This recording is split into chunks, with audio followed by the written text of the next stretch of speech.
Welcome everyone back to Ace Attorney Investigations. I am your host for this evening, Azrael Kuranushi, and today we're gonna continue on with chapter 3? 4? I actually don't remember. Off the top of my head, I don't remember. I know which one it is, but I don't know what chapter we're in.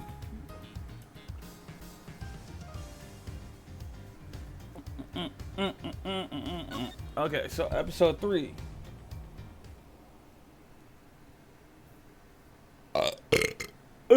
Oh, excuse moi. Also, yeah. Happy Halloween, although albeit a little bit late, but still, I got it out there. Welcome to the month of non-stop Nut November. They sure are taking their time. I thought this was supposed to be a 10-minute recess. Sorry to keep you losers waiting. But wait no longer. I won the race to find Delicia Scone, and here she is.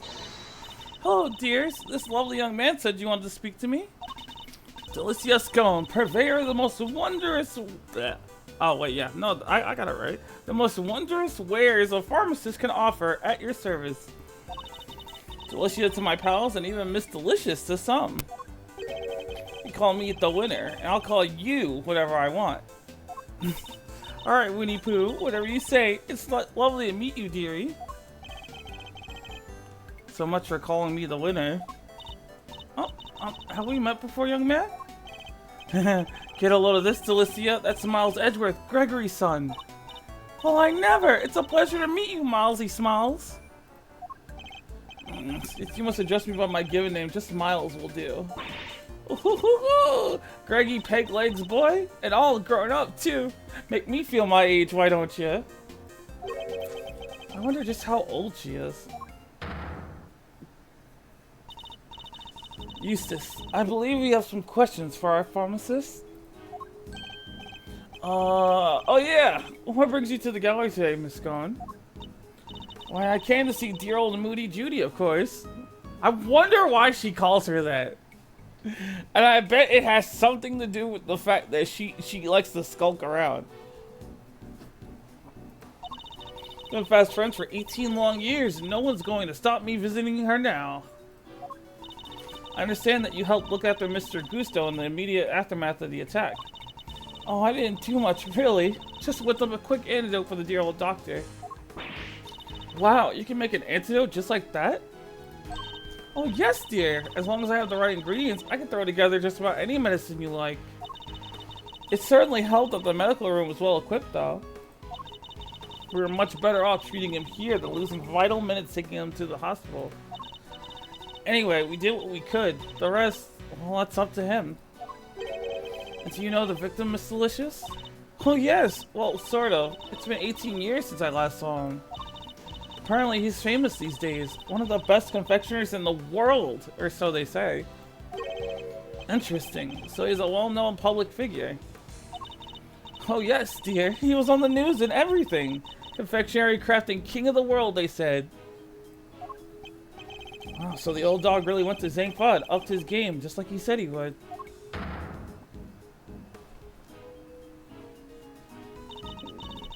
Perhaps if we could proceed to the matter at hand, Miss Scone.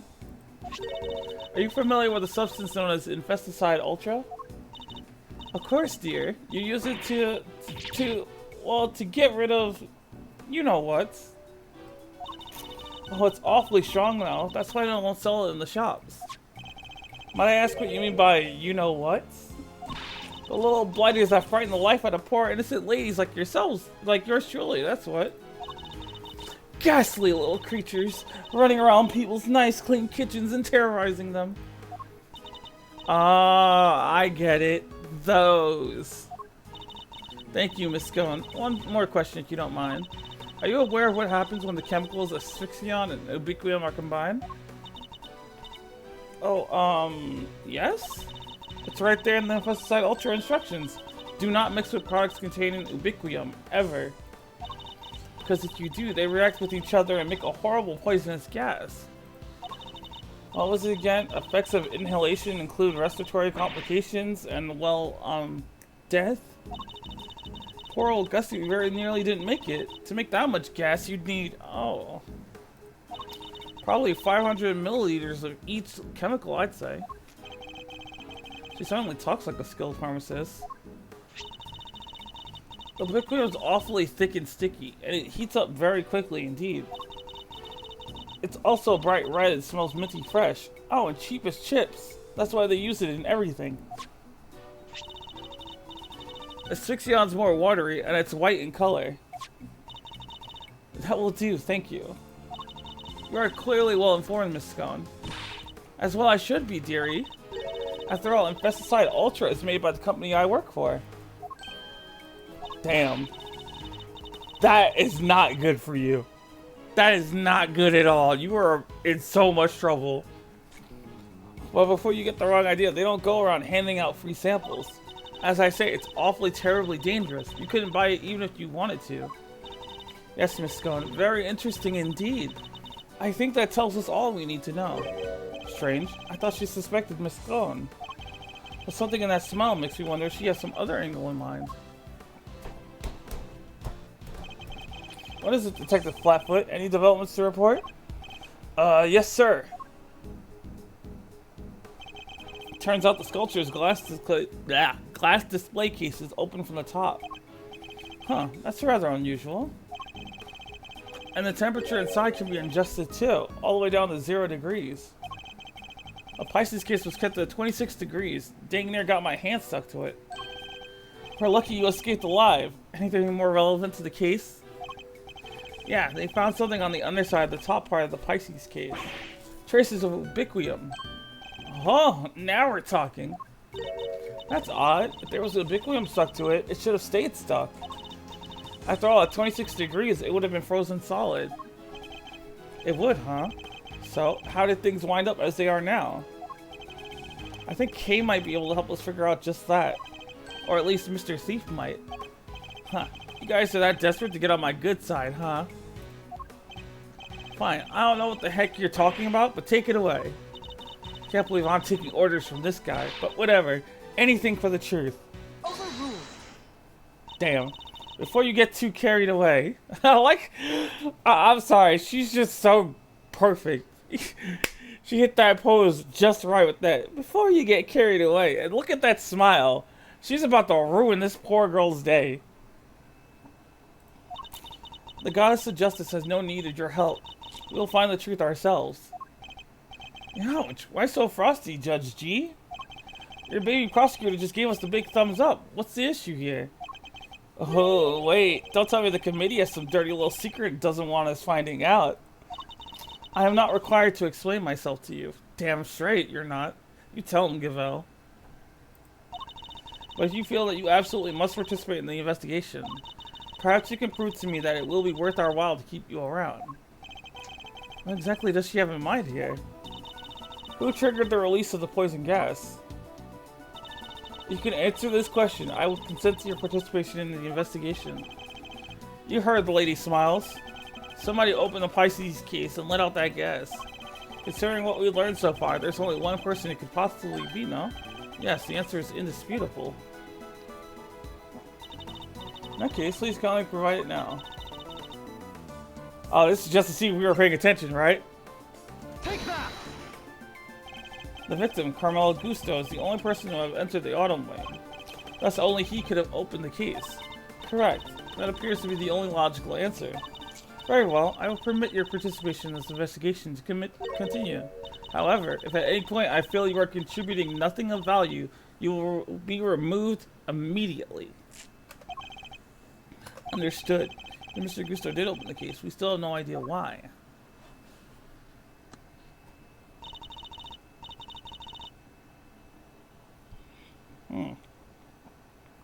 It feels like my glasses are dirty, but that can't be right.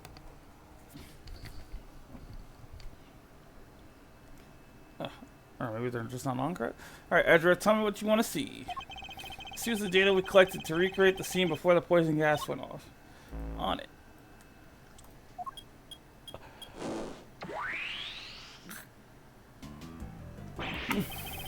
Hey, don't scare me like that!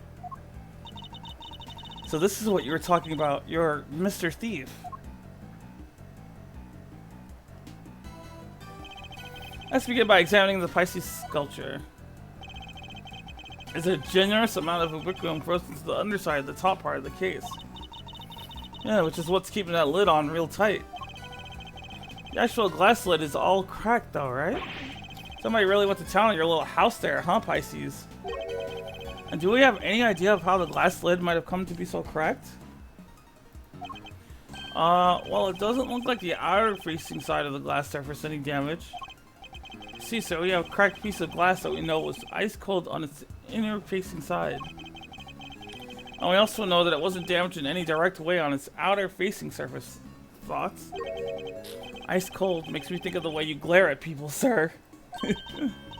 Cracks, it makes me think about those deeply etched lines on your forehead. It was cracked by heat expansion. Applying heat to the ice cold glass from the outside will cause it to crack. Huh. Well, I appreciate the science lesson, but why is it all heat cracked in the first place? Why indeed, a heat cracked glass lid lined on its underside with frozen ubiquium. You look like the cat that got the cream, Miserino. You know what happened, don't you? I certainly do. And what's more, I know how Mr. Gusto opened the case. What? But you didn't give me a chance to figure it out first. It would have been quite the wait. Well, don't keep it to yourself, Edgeworth. I want answers. Oh, Mr. Gusto opened the case with a blood torch.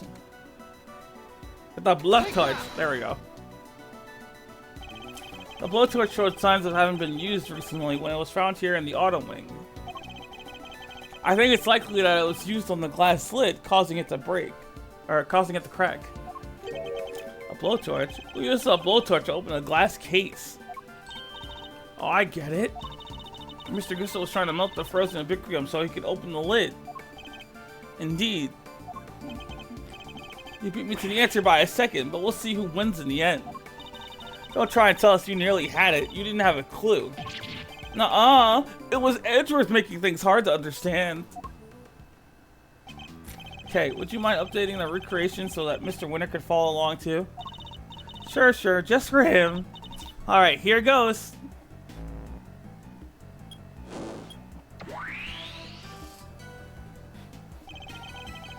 Mr. Gusto was alone in the autumn wing. And while he was in here, he used this blowtorch to melt the frozen ubiquium on the underside of the lid. Uh-huh, and?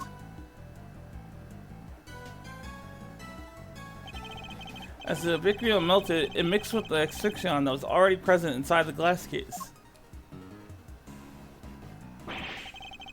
thereby producing our poisonous gas. When Mr. Gusto had finally managed to open the lid, he would have released the gas and poisoned himself. He made it as far as the fountain room where he collapsed.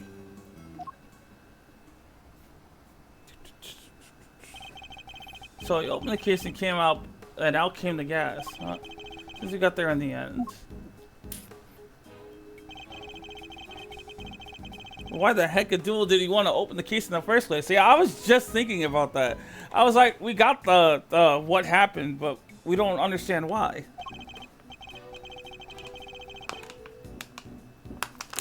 I'm not sure. In fact, we don't even know what his ultimate goal was.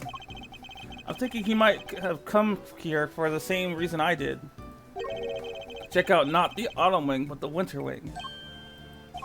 You remember, right? I doubt this is where the winter wing was when we first got here. Caught you out too, did it, my little Eddie Lumpkin? I was ever so confused. What with it being where Chili Wink's room was all those years ago? There's even the same little tree in front of the blessed door. Who wouldn't be at all at 6s and 7s, huh? Did everyone involved with the IS-7 incident make the same mistake? I think we need to go and take another look at the winter wing. Trying to see how quickly I can convince Mr. Winter, I suppose. Eureka, ladies and gentlemen, I have the answer. The answer to what exactly? The man was going to end it all. A dramatic exit stage left, sort of artsy-fartsy farewell. Have you been listening at all this whole time? At my level, I barely need to listen to a word, and I still understand exactly half of what's going on. Perhaps I can explain a few of the finer details to you later, Eustace. Winner's prerogative. Winner's... sure. Thanks, Gavel. Thank you indeed. I find it's always best to leave things like child wrangling to a professional. Diabolical work, Edgeworth. Diabolical. In the meantime, don't you have something to tell Mr. Edgeworth and his friends? Oh yeah, I totally forgot. What is it now? I took the liberty of investigating our friendly pink pharmacist here. Or rather, I had one of my underlings do it for me. That's nothing to brag about, you know. Shut up! Can't you see I'm talking? Anyway, let's put a pin in my suicide theory for now. Yeah. I have something more important to tell you. It was Miss Delicious who set up the poisonous gas trap. Huh? How could you say that? I was greatly saddened to learn of this, Miss Scone. Your profession is one dedicated to saving lives, and yet you used your expertise to try to take one. I beg your pudding? How dare you? I did no such thing. Perhaps you could explain, Mr. Winner? You bet I can. Get a load of this. This is Miss Delicious's pharmacist license. It says it right here that she's authorized to handle Infesticide Ultra. A product that we have established contains asphyxion, one of the ingredients of our poisonous gas. Exactly. It's almost impossible for ordinary people to get a hold of this stuff. But Miss Delicious is no ordinary person. She's a card-carrying pharmacist. I didn't do it! This is all just a terrible misunderstanding. Objection! And that's not all. There's a bottle of Infesticide Ultra in the victim's pocket. And what do you know? It's covered in your fingerprints. We know that you and Miss Bound took the victim to the medical room. What better moment to slip the bottle into his pocket, No! There's only one person on the premises licensed to carry Infesticide Ultra, and that was you, Miss Scone. Furthermore, you are acquainted with Miss Bound, the owner of the gallery, meaning you would have access to the building and ample opportunity to prepare your trap. No, dear, listen, you don't understand. That Infesticide Ultra was stolen from me. Lying will only lengthen your sentence, Miss Scone. I'm not lying. Oh, it's in my bag somewhere, I'm sure of it. What is she looking for? That's not it. And that's not it. That cloth looks familiar. Ah, here we go. I knew it was in here somewhere. Look. And what is this? There's something written on it, I think. April 1st, complaint filed. Offense theft. Item stolen, Infesticide Ultra, 1 bottle. It's a crime report relating to a theft. A what? See, you silly billies, I told you somebody pinched it off me a week ago, no less. By which you mean to say that it was not in your possession at any point today? That's exactly what I mean to say. I think the bottle you found might be the one I lost. I always have some in my medicine bag, just in case, you know. And I'm supposed to keep my bag locked up tight, but well, I'd forget my head if it wasn't screwed on. And now, thanks to silly old me, someone's gone and mixed up a cloud of poisonous gas with the stuff. I see, but why on earth would you carry such a hazardous substance around with you?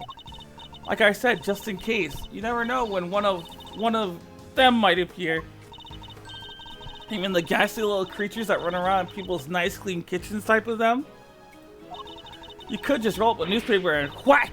One and done. I love her. Just whack!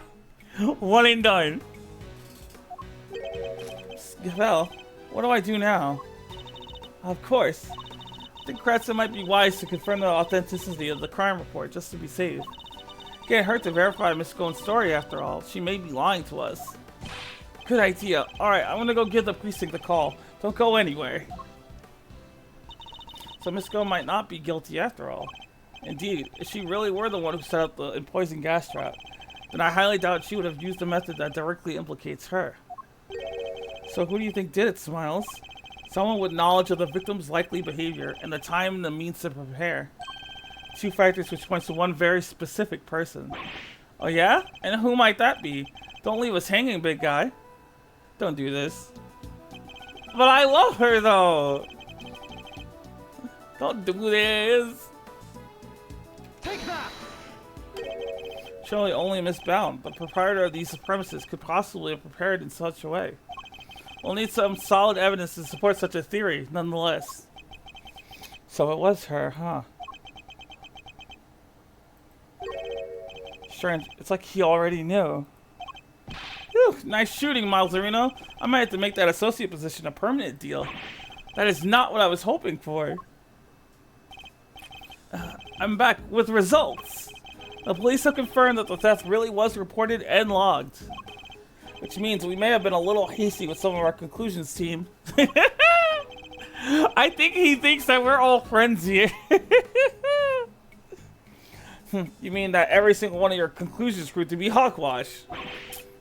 No, I mean we've only just we're only just getting started. Oh, then what's our next move? Well, first we need to go and talk to Miss Bound, and then I'll think about what to do after that. Eustace, Mr. Gusto's real destination appears to have been the Winter Wing. Perhaps it would be worth having someone investigate that room more thoroughly. Oh yeah, we should totally do that. Flatfoot, go investigate the Winter Wing. Yes, sir. Yvel, we're going to talk to Miss Bound. Very good, Eustace. We'll join you if you don't mind.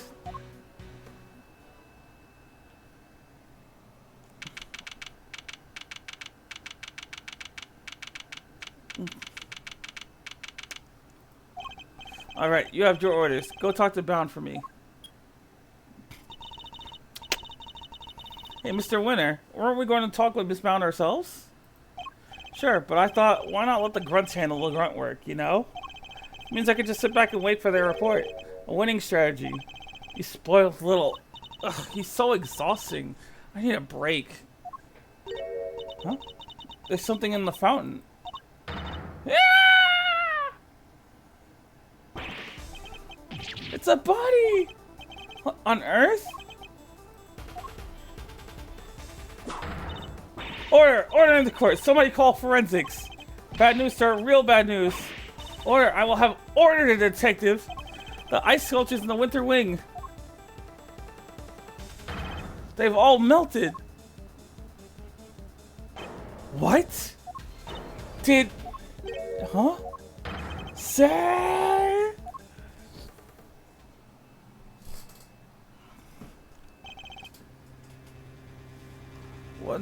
What is the meaning of this? Now we have 2 victims? Talk about deja vu. It's just like 18 years ago. Even the ice melted again. Again? This is like some weird rerun. Same people, same everything. I said it before and I'll say it again. This is no quinky dink. You're with me, right, Miles Areno? I am. I think the answers lie in the IS-7 incident itself. In fact, I'm convinced of it. Great minds think alike. Alrighty then. Time for another trip down memory lane. Are we going back to the past?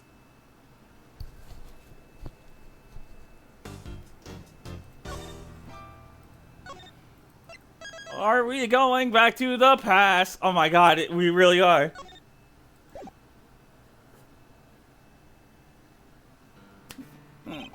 I still can't believe the IS-7 incident was Gregory's last case, or that it's been 18 long years since. A murder at a confectionery contest, and one of the participants, no less, Artie Frost. They pulled his body out of a treasure chest that was a part of Samson Tangarola's chocolate tableau.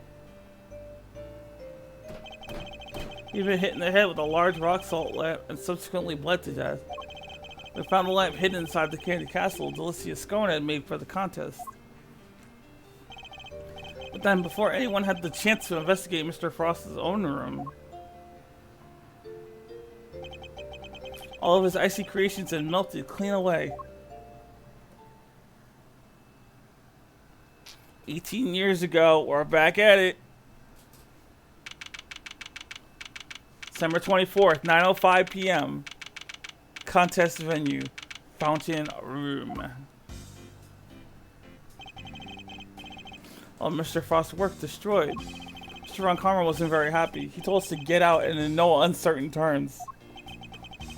So what do we do now, Mr. E? I can't believe he just up and kicked us out. Von Karma's a total jerk. Now, Eddie. It was always the job of the police and the prosecutor's office to investigate the scene. Yeah, but he didn't have to talk to us like that. Who cares if we're cops or attorneys? We should all be working together to find out the truth. You can't assume that everybody's aims are the same as your own. You may wish to expose the truth, but others might prefer to accept things at face value. Which way of thinking is right will depend on the person. But what if somebody innocent ends up behind bars because no one managed to uncover the truth?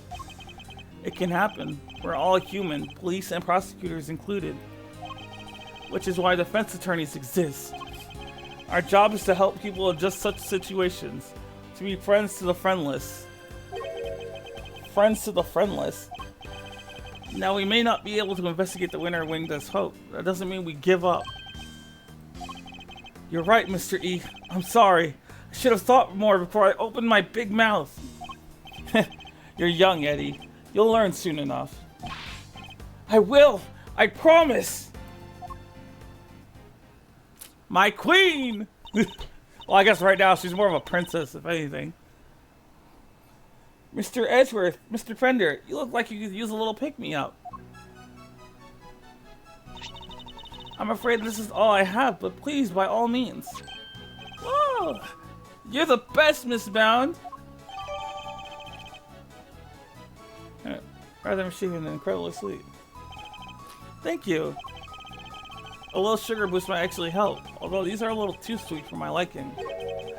And a little uniquely shaped. I'm sorry if they're not to your taste. No way, they're great! They're so sweet! You're very kind. Imagine, me of all people, a mediocre confectioner. What? You mean you made these yourself? Yes, Samson loves chocolate, so I had to learn. Keeping him supplied with his favorite treats is just one of my many duties. Although he does spend most of the time coaching me on how to improve my technique. The way her outfit is designed is kind of weird. I don't like that. Mr. Tingeroa sure is a lucky guy. Getting to eat homemade sweets made by the one and only Judy Bound whenever he wants sounds amazing. I'm sorry, did you say something? Nope, nothing at all. Dear sweet Eddie, you really do still have a lot to learn. It seems you're quite committed to the work you do for Mr. Tingeroa, Miss Bound. Of course. What right would I have to stay here otherwise? What do you mean by that? I was abandoned as a baby, and Mr. Tingeroa took me in. That's right. One snowy Christmas Eve many years ago, he brought me on the steps of this very mansion. He saved my life and became the father I never had. I can never repay him. So my work for him is the least I can do. And I'll be here for him for as long as he needs me. That's the most beautiful thing I've ever heard. I must be getting old. I'm welling up a little myself. And I think today is Christmas Eve. And I can't even give him his present in person. I'd do anything to save him. Anything! Please, if there's something I can do to help, just say it. We're very grateful, Miss Bound. Perhaps you could help us by answering a question. Did you know the victim? Not very well, I'm afraid. Oh, but if you wanted to see some of his work, I have a picture of the sculptures he made for the final. What?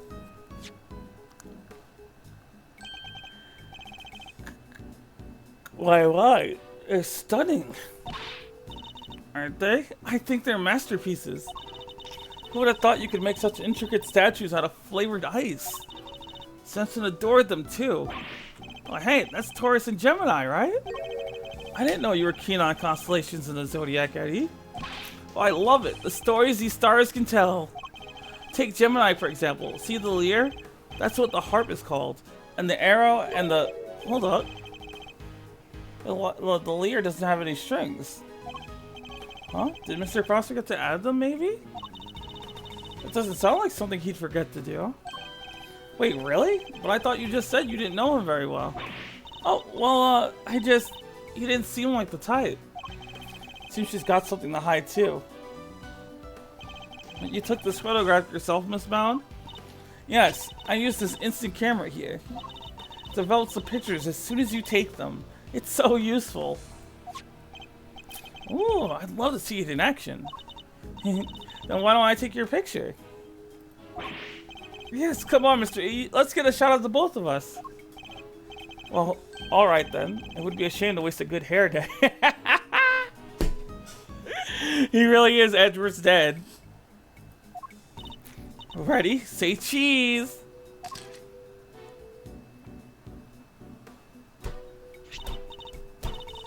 There, all done. And the picture's yours to keep, Mr. Fender. Oh my gosh, thank you so much. That's such a cool camera. Well, it's the only one we got, so we use it for all our picture-taking needs. It's very convenient, but the lack of negatives is something of a shame. So there aren't any negatives for us to reference, huh? I assume Mr. Tangaroa used the same camera during the contest. Yes, you assumed correctly. You used it for some work-in-progress pictures of a seascape.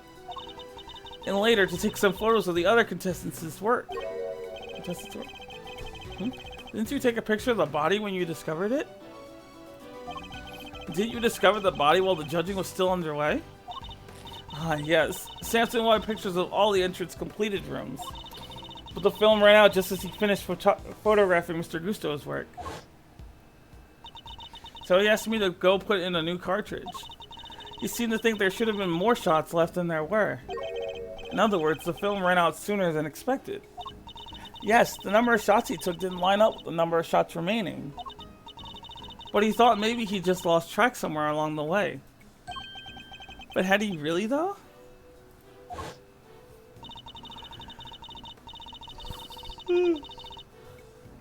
I went to our living area to change the film and was passing through the fountain room on my way back when I heard the sound of something break and collapse in Samson's room.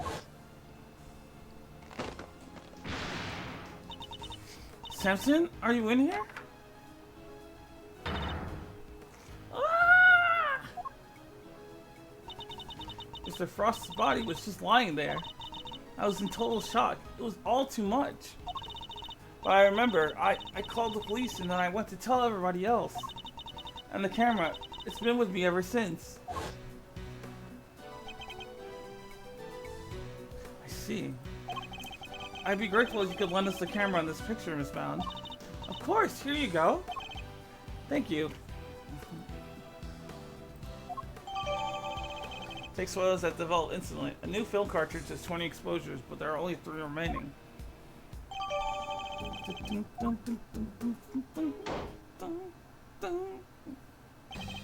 Detective Bad, Miss Scone, are they done investigating? They're done with me, that's for certain. The big meanie told me to clear off. Honestly, that mannequins will be the end of me. The cheek of him. Guess he got tired of people clearing up his crime scene. Did he run you off too, Detective Bad? Yeah, well, Karma seems to think I'm a nuisance. Can't do things his way with me around. Which means, you know, planting evidence and all that.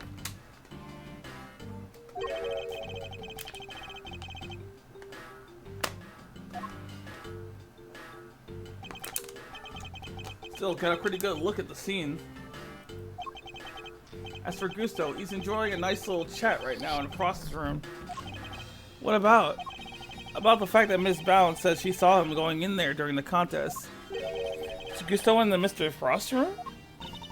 That's right, and I have to say, he looked very much like he didn't want to be seen. I don't know what he could have been up to. Well, he's candidate number 1 at the moment, as the guy who melted Frost's work. Was that really why Mr. Gusto went into Mr. Frost's room? Got a photo of the room right here, if you need it. It's all yours. Wait, what? Why would you just give it to us? Do I gotta spell it out for you, kid? I'm offering to help you guys. I want the truth about this case to come out. Detective. Really, Detective Bad? Mr. Von Karma won't be happy about this. Yeah, well, I'm not Von Karma's stooge. If he's gonna stonewall my investigation, then I'm not gonna play by the book either. Can't let some pesky rules keep me from finding the truth. Now can I, Mr. Edgeworth? Indeed. Thank you, Detective Bad. I love how everyone respects Gregory. They show him like the utmost respect, even Von Karma to some extent. It's because he's just that guy, you know? He's just #1. Wow, I can't believe you won him over, Mr. E. Well, I haven't the foggiest what you're all going on about, but here's to new friends, huh? It's definitely nice to have the good detective on our side, that's for sure. Alright, let's take a look at that photograph. Here.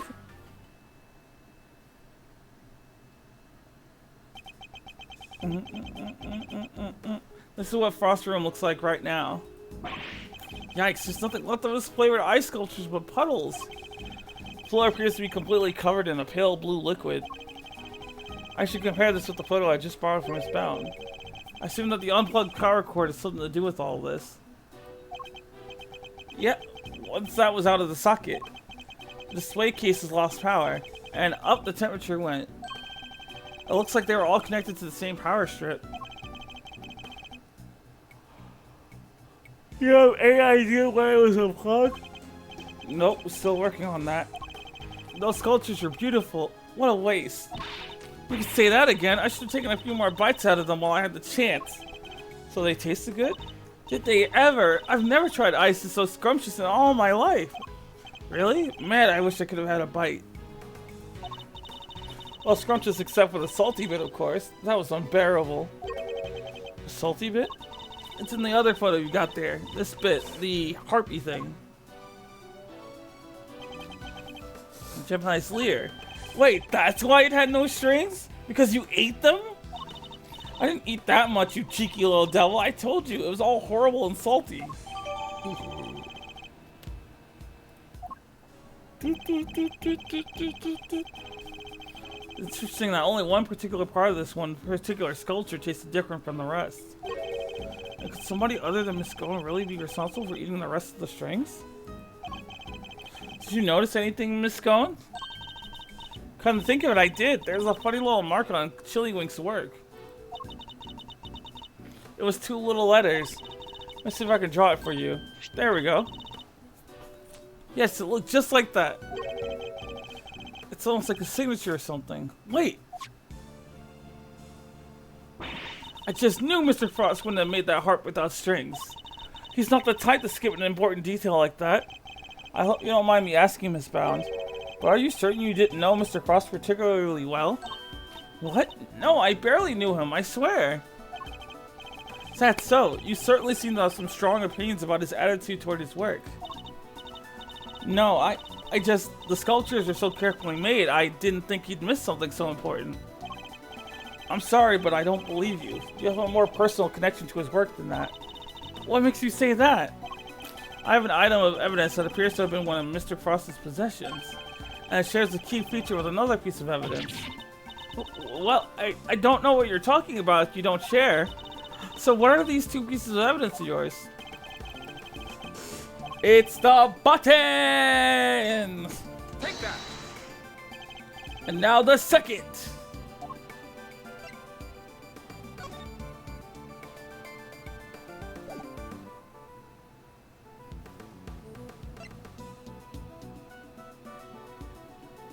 Hold on, how do I examine it? Oh wait, I can't. Except for the layer which was salty.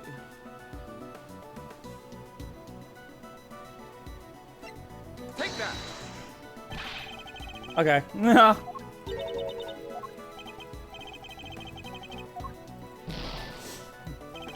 Damn you!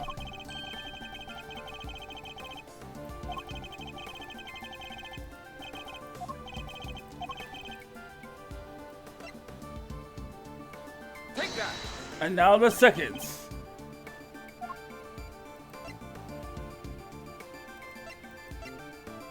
Take that! Oh, did I already click that? Alright. Alright. Clearly we are at an impasse. Okay. Take that!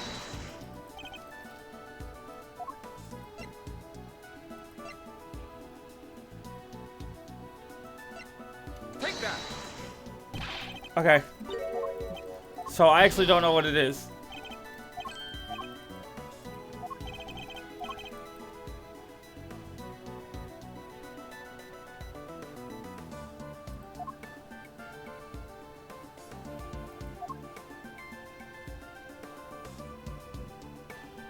Take that. Wait, no! No!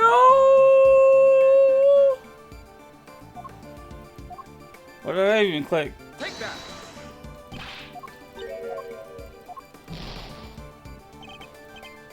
Alright, so we're gonna save here, because clearly I don't know what I'm doing. And apparently I can only hit the wrong button.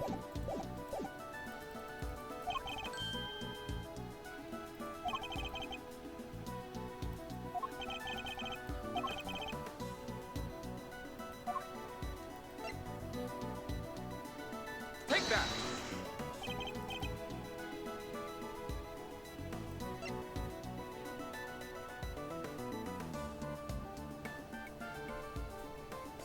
Take that. It'd be funny if it was the opposite way.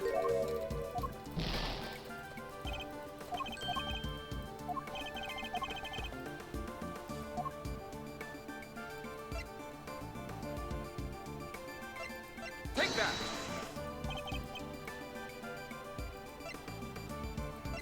Cheeky salt lamp.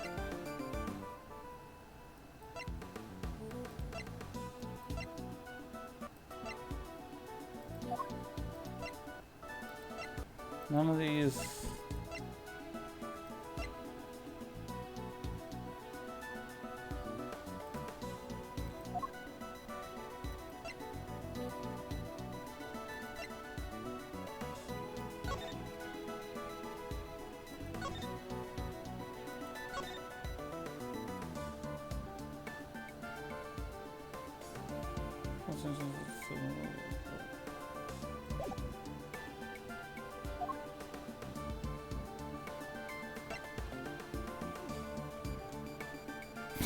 Take that. I don't know. I don't know. We know it's the photo.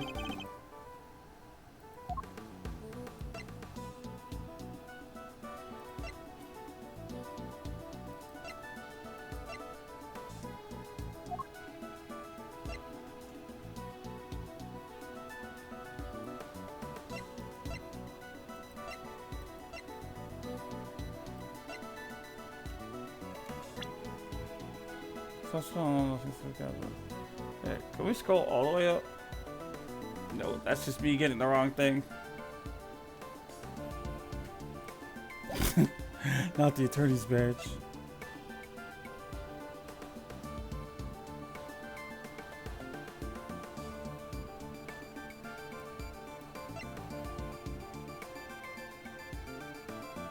Take that.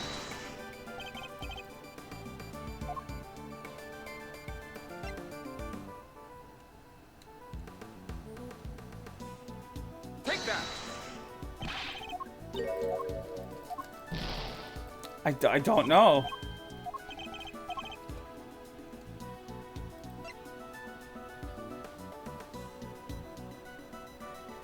Oh!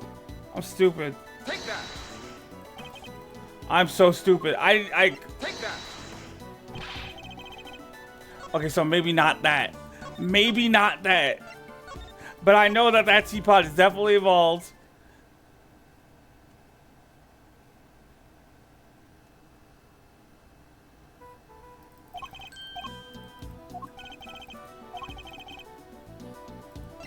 Take that. Take that. Mm-hmm. So I found 2 letters carved into Mr. Cross's ice sculptures. I think they were signature sorts. Oh yeah, let me just go ahead and well,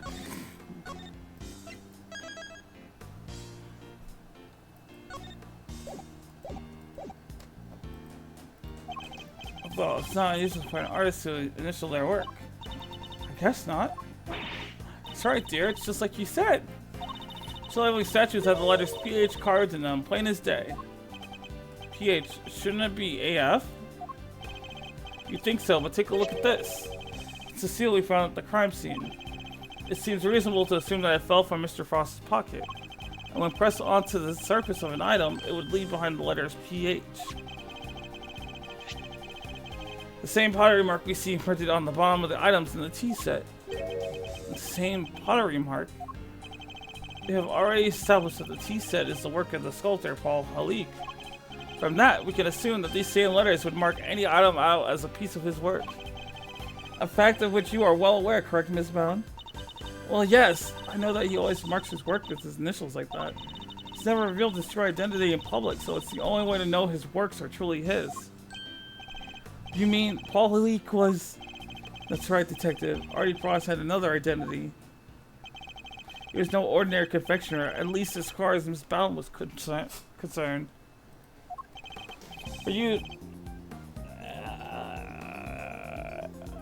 Sounds good. Oh wait, no.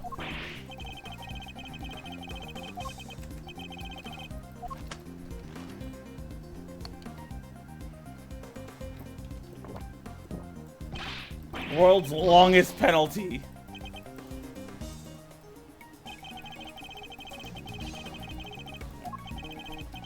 The victim was no mere confectioner, at least not as far as... I hit that top one by accident. This process is fact. Other than the famed sculptor Paul Halik. What? Mr. Frost and Paul Halik were the same person? It's not like the mark's hard to copy though. Anyone who's seen it could fake being him with it. Exactly conclusive proof that Frost was who you say he was. It was proof enough for Miss Bound. What matters is that she believed it. His true identity will have to be investigated by the good people of the precinct. Alright. The boys look into it. I should have known I couldn't hide it from you, Mr. Edgeworth. So you admit it. You were aware of who Mr. Frost really was. I was. When I discovered his body, I saw the seal you found. Don't ask me how, but I just knew straight away that he was my dear Paul Halik. Imagine his entries in the confectionery contest were his final legacy. A great man like that.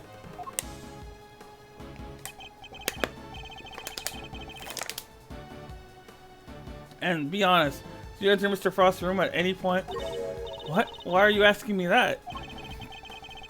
In the photograph of Mr. Frost's room, I'd like to know when it was taken. Oh, I must have gotten it mixed up with the one Samson took during the judging. Objection. I'm afraid I find that rather hard to believe. You said yourself that the camera ran out of film during the judging, and that you had charge of the camera since before Mr. Tangaroa had the chance to visit Mr. Frost's room. That's how you were able to take that picture when you discovered Mr. Frost's body. I suppose so. This suggests that you took only 2 pictures with the new film, one of Mr. Frost's body and one of his room. But I have a piece of evidence that says otherwise. You do? Which piece of evidence contradicts the assumption that his film only took 2 pictures. The camera itself, right? Take that. The camera? You gave the picture of the body to the police and the picture of Mr. Frost's room to me. Oh, you gave us that picture you took of me and Mr. Edgeworth too. 3 photos in total, and yet the film cartridge in this the camera only has 3 exposures remaining. I have a total of 20. You took more pictures, and I want to know what of. I'll need to see all the photos you took. Perhaps then we'll finally learn what you were really up to. I'm so sorry. I confess, I've been lying to you. Huh? These are all shots of Frost's room. I'm so sorry. Looks like she took pictures of his work from every possible angle. And when they were taken, the ice still hadn't melted yet. Wait, don't tell me it was you. It was. At least, I'm pretty sure it was. You are? Why? Well, you see, I'm a huge fan of Mr. Halik's work, as you know. I was petrified that they might be ruined, what with the investigation, what was going on and everything. So I thought I should at least capture the sculptures on film for posterity.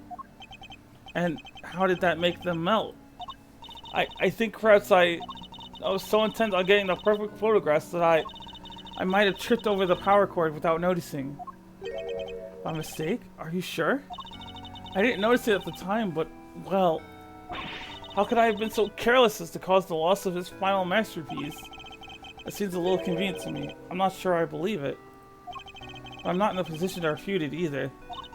I'm so sorry. I didn't mean to cause any trouble.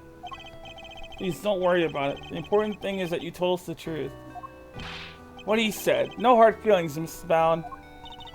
Thank you. Mr. Edgeworth. Picture's yours. Hope it helps.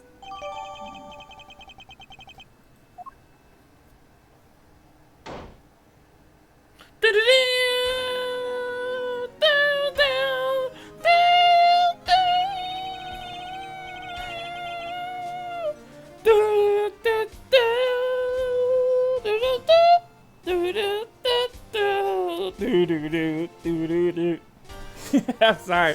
I love his theme. His theme is so powerful.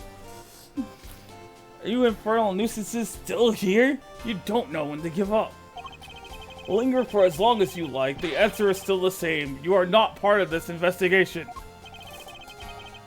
Whether part of it or not, we'll uncover the truth nonetheless. It seems you don't know when to shut up either, but I commend you on your stubbornness. Mr. Von Karma, I'm afraid I'm the one responsible for Mr. Frost's work melting. What? What is the meaning of this? I'm so sorry, and to you, Mr. Gusto. No concern of mine. I didn't do anything, and Mr. Von Karma agrees. Nothing at all, Mr. Gusto? You went into Mr. Frost's room, didn't you? Perhaps you could tell us why. Sure, I was... Objection! Silence! You are not to give the attorney even the tiniest shred of information. Duty bound, you're coming with me. I have reason to believe that you are an accomplice of the accused Samson Tangaroa. No, I will be interrogating you personally, so you had better get your story in order. I understand. But please, I'm not done questioning her myself. You think I care because... Bad Gusto and you, Scone. I have questions for all of you, and I expect answers. Fine by me. Ooh, you could at least ask nicely, Manykins. He took literally everyone with him. Where's my snipping tool? This is a perfect moment to have a snipping tool, because all you gotta do is just, you know, open the application, hit new, drag the screen, and then voila. File, save as.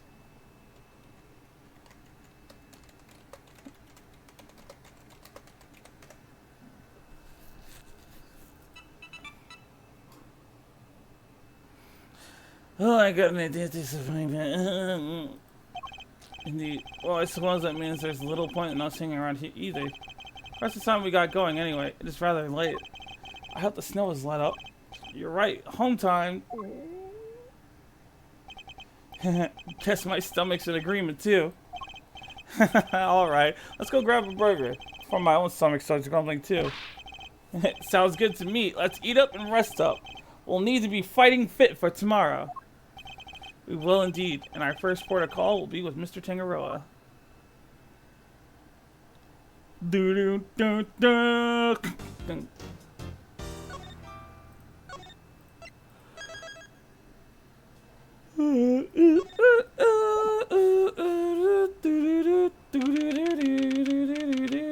December 25th, 10 a.m.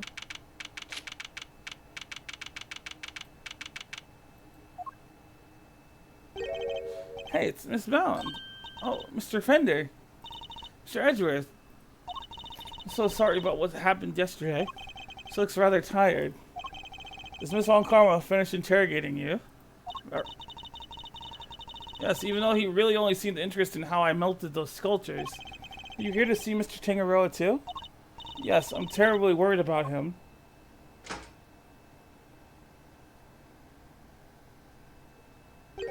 Detective Bad? What are you doing back there? Oh, just happened to be here. I'll be heading back to the scene soon. Not sure how anyone just happens to be at a detention center, but okay. Good morning. Mr. Tangaroa, what happened to you? Oh no, Samson, what did they do to you? They didn't seem to want to let me sleep. I had no idea interrogations could be so involved. Sorry if I seem distracted. I think I'm a little tired. They're not letting you sleep? That's not police work, that's torture. What's going on here, Detective Bad? I'm not the one doing the interviewing. It's the guy they put on the case before me. I like Von Karma's methods about as much as you do, which is why I'm doing what I can to help. It was Detective Bad who got me out of there. I'd still be in the interrogation room right now if it weren't for him. Detective Bad really is trying to look out for Mr. Tangaroa in his own way, it seems. Alright, Eddie, let's share yesterday's findings with Mr. Tangaroa. Got it, Mr. E. My notepad is at the ready. Mr. Tangaroa, we found out quite a bit if you'd like to hear it. Of course. Thank you. Are you alright, Mr. Tangaroa? You seem kinda spaced out. I'm fine. I think my blood sugar might be running a little low. Samson, do you have anything that might give him a little energy boost?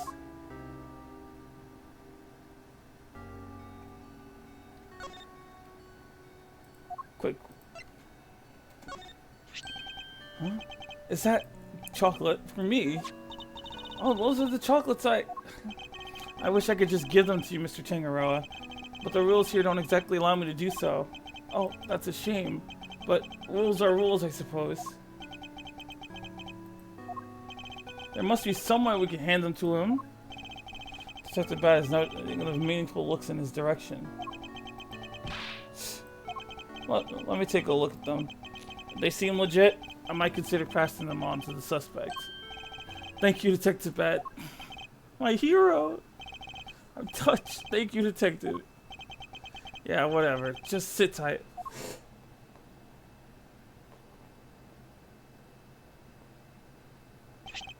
Here. You don't know how much this means to me. Yeah. Keep it down, will ya? For both our sakes. Of course, Detective. I wouldn't wish to put your livelihood at risk. Now to sample those treats. Detective, I apologize for putting you in a tight spot. I didn't do it for you. It was my call. I guess you're not such a bad guy after all. But well, the sweetness, I feel like a man reborn. Were they your handiwork, Judy? Yes. How were they?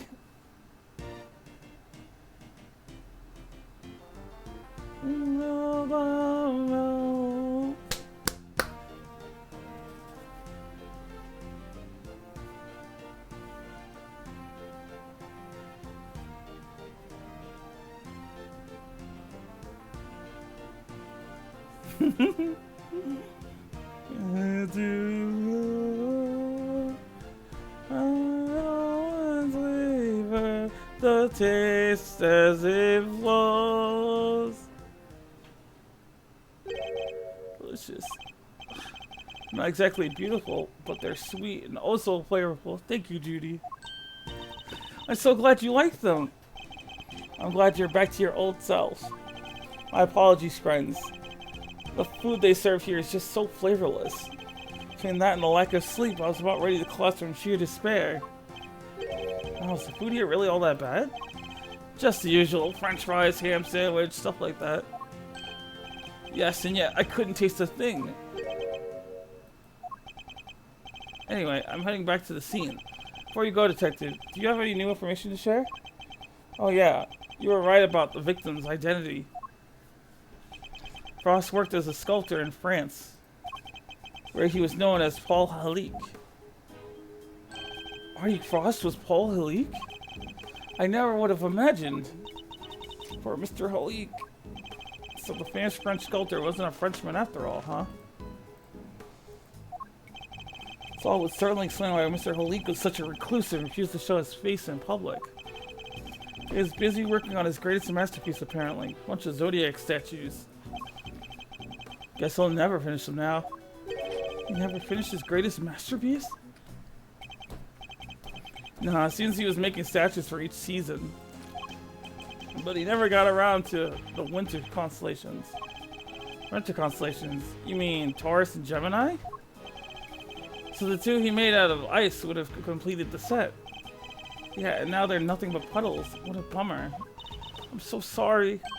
Oh no, Miss Bound, I wasn't blaming you. Yeah, leave my queen alone. Last thing, seems he had himself a bit of a spending habit when it came to his work. Every statue cost him millions to make, which means he was always strapped for cash. We're checking to see if there's any chance someone called in a debt. It's not even famous artists are sick from money problems. Do you have any idea why he entered the confectionery contest? None. Guy didn't even tell his family. I see. Alright, I really gotta get going. I'll go fetch another guard, but I can't be hanging around here any longer. Understood, Detective. We'll see you again shortly.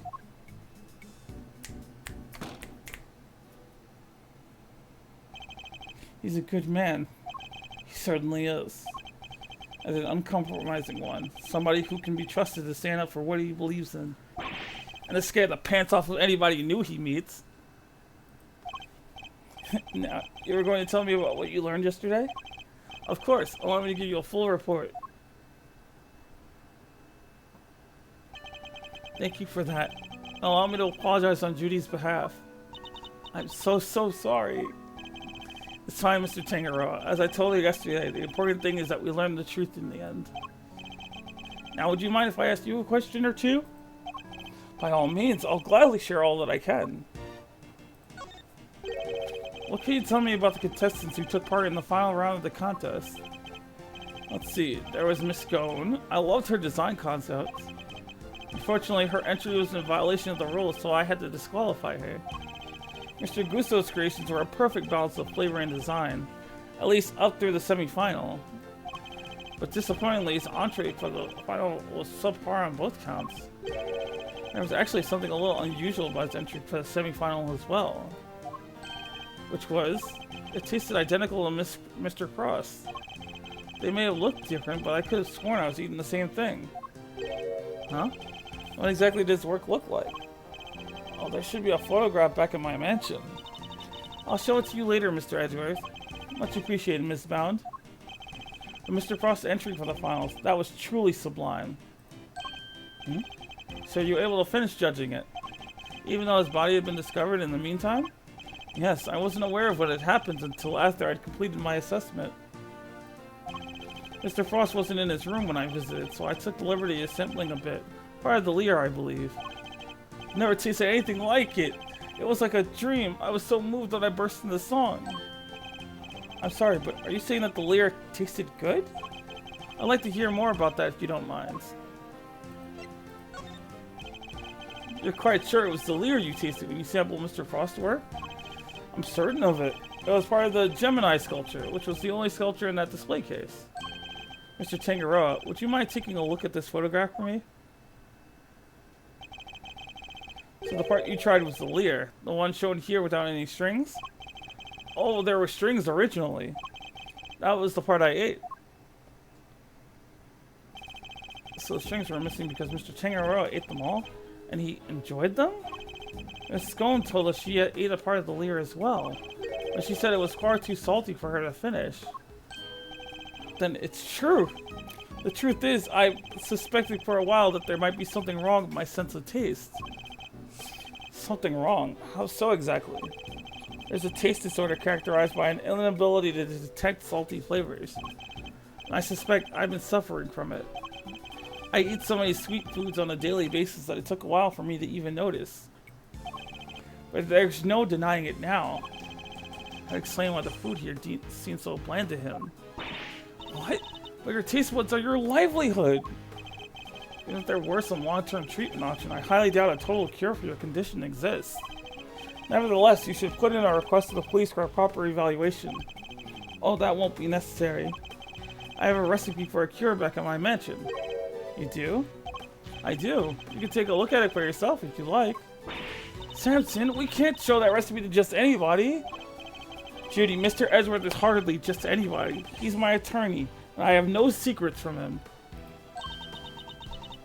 Yes, You're right, of course. If that is what you wish. What on earth is this secret recipe for a miracle cure that they've been hiding?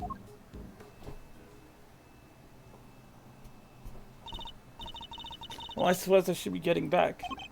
Alright, we'll be right behind you. Judy? Yes, Samson? There's more to life than just me. Please, Judy, think about the life you want to live. Because I won't always be around. Don't say that! Without you, I don't have a life to live. So I'll be waiting right there at the mansion until you come home. Now, if you'll excuse me. Wait, Miss Bound? Judy. Oh, she seemed really upset. I thought I saw tears in her eyes. Why'd you even say all that to her? Because I worry about her. She can't keep putting my needs ahead of her own. What do you mean? The Holy Collection, the candy making. It's all because she thinks these things will make me happy. She never thinks about what she wants, what she likes. I just want her to be her own person and to choose her own destiny. Oh, you're such a good dude, man! Oh, you're here about to make me cry and I already know the story. The last thing I want is for her to miss out on all that life has to offer because of me. I guess that makes sense. He really does see her as his own child. What parent wouldn't want their child to walk their own path? And what parent wouldn't do everything they could to protect them? I know exactly how he feels in this moment. I think I've asked of you everything I can for now, Mr. Tangaroa.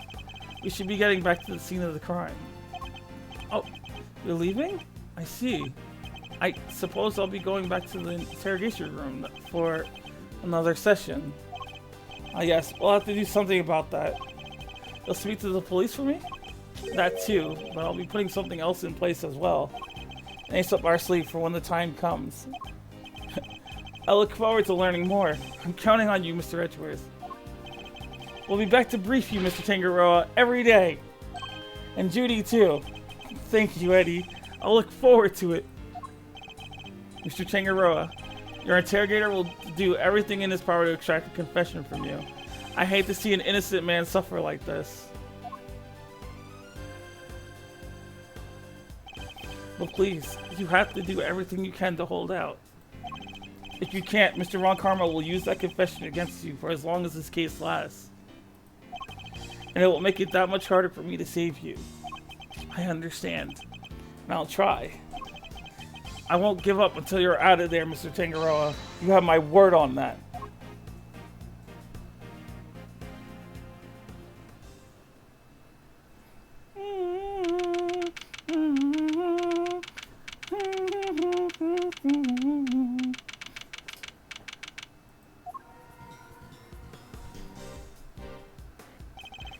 So that thank you again for what you did earlier. Yeah, thanks a ton. What are you talking about? So you'd be shy about it. Never mind that now. I'm guessing you two are back here, looking to investigate some more. We are indeed. We'll need something solid if we're going to save Mr. Tangaroa. Well, I hate to break it to you, but apart from this room, the whole place is on lockdown. What? We need to see those other rooms. This is Mr. Von Karma's doing, I presume. Who else? I haven't seen the autopsy report yet either. You guys probably got a hand in that too. Don't expect to speak with anybody, except us cops and Ms. Bound. Everybody else is gone. And I doubt Von Karma will be handing out phone numbers. Is this all just a game to him? Why does he have to go so far? So what's your plan of action, Detective? Same as before. Do what I can to help you uncover the truth, like I promised. You have my gratitude. Just you wait, Mr. Von Karma. We're gonna beat you and your bag of dirty tricks. Detective, may we conduct a brief investigation of the area? Sure. But like I said, everywhere else is off bounds. You probably won't be seeing those rooms again. That's fine. As long as there's at least some way of continuing our investigation, we'll make do. Do. Oh. Well, first things first, we gotta save. Haha.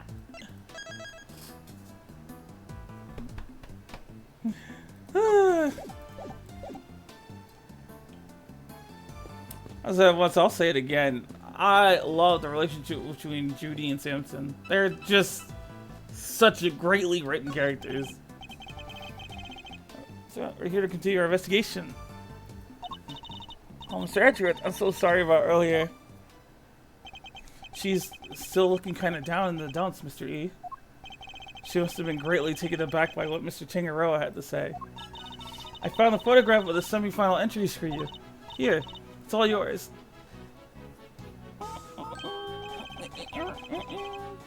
Wow, Miss Scone sure knows how to make a cute cake. Yes, Samson loved her design for that one. And he loved the designs and flavors of Mr. Gusto and Mr. Frost entries too. Only problem was, Samson mentioned earlier, they tasted exactly the same. However, their respective entries for the finals tasted nothing like it seems. Is there anything else of note that changed between the semi-final and the final? Nothing major, but I guess there was one thing. Mr. Gusto's son was always... I'm sorry. I just remembered that in not Japanese, not in Chinese, in Spanish, there's a phrase called mucho gusto, which means I like you very much. Or I think me too. No, yo también is me too. I don't remember. My Spanish is very rusty. But I'm pretty sure it's I like it, or I love it.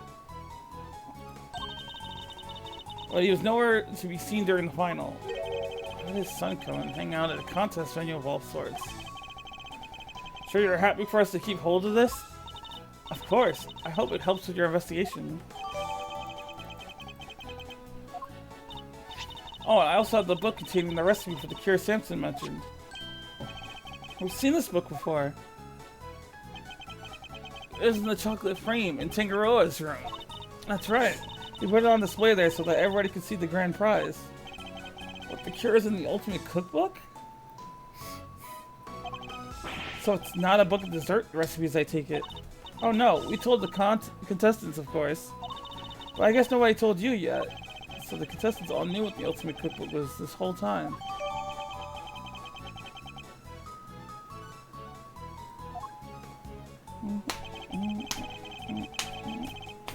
I'd like to hear more about the cookbook if you don't mind, Miss Bound.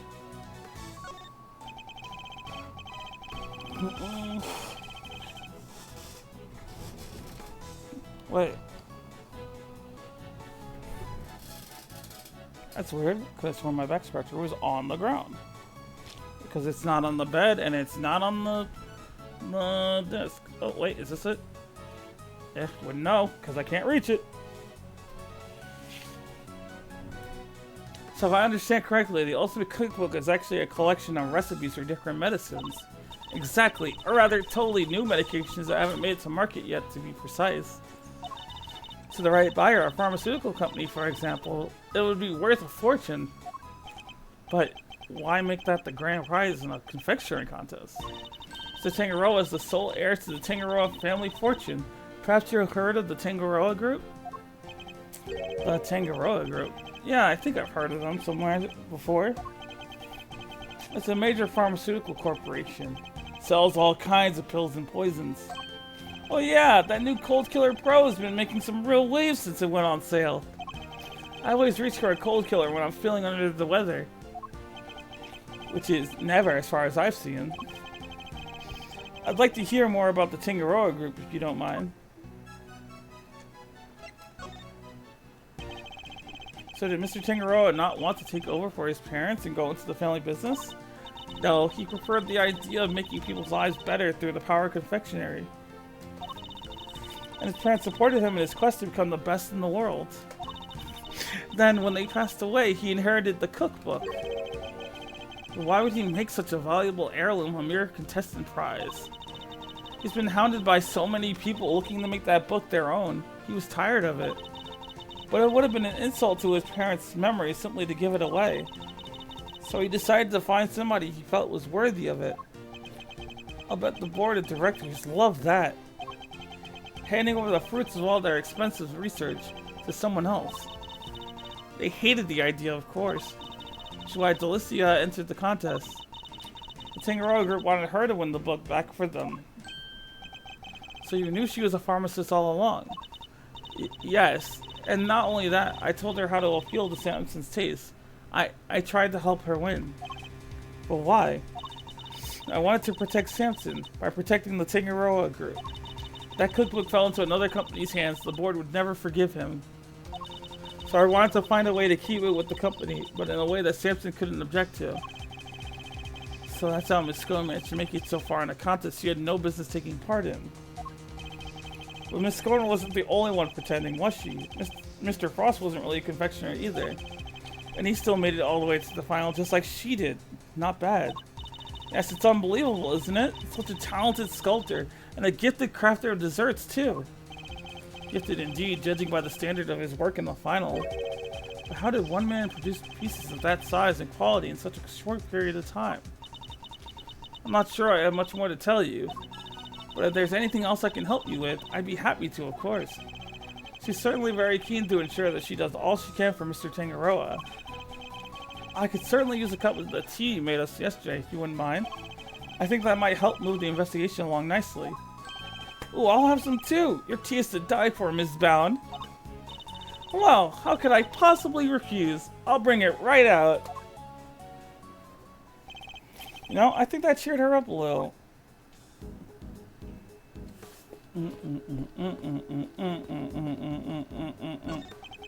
Excuse me, may I ask what you're investigating? Sir, I'm analyzing the fountain water to see what might be in it, sir. And what did you find? Chocolate and what looks like the kind of flavorings and colorings you used in frosted desserts, sir. The composition of the chocolate seems to be the same as that of Mr. Tangaroa's work. Flavorings and colorings match the profile of those used in Mr. Frost's ice sculptures. Those little rivers flow from all 4 artist rooms right here to this fountain. Guess that's how the stuff from the melted sculptures wound up in there. That's not all, sir. We also found blood. What? Why is there blood in the water? Yeah, this isn't a grandson song. Think back to our investigation of the murder scene, detective. Take another look at the scene in front of us, detective.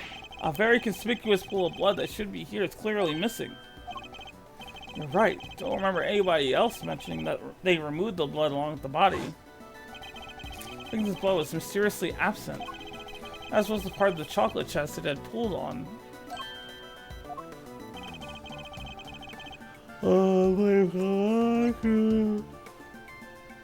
Take that. Party for us. The victim, huh? How did the guy compare it with the blood on the murder weapon?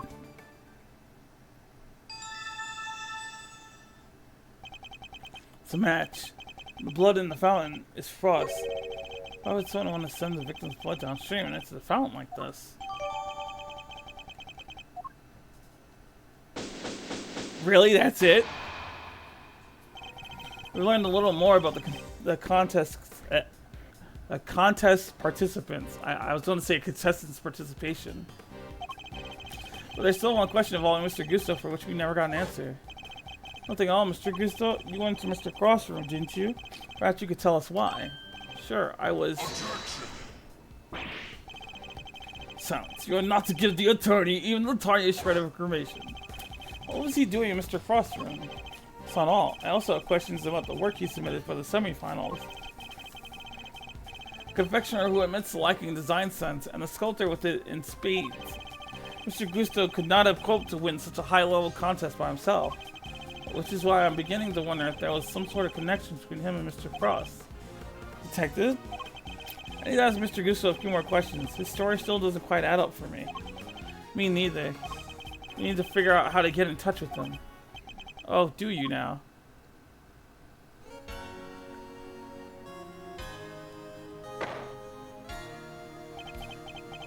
Good luck with that. Because I have no intention of allowing it. Mr. Von Karma, I'm already in the midst of my own investigation into Gusto, so there's no need for the likes of you to pester him with the same questions again. Tisk, tisk, tisk. I will, however, be happy to answer any questions you might have. Since that's set on preventing me from talking to Mr. Gusto, in which case... Fine, then allow me to take you up on your offer. Very well, what is it? I'd like you to tell me about the connections between Mr. Gusto and Mr. Frost. The connection between Gusto and Frost? It was simply a matter of coincidence. They both happen to be taking part in the same contest. And that's all? That's all I have to say to you. What? But that doesn't help us at all. We'll have to confront him with evidence if we want to draw the truth out of him. It's imperative that we do. He's clearly hiding something.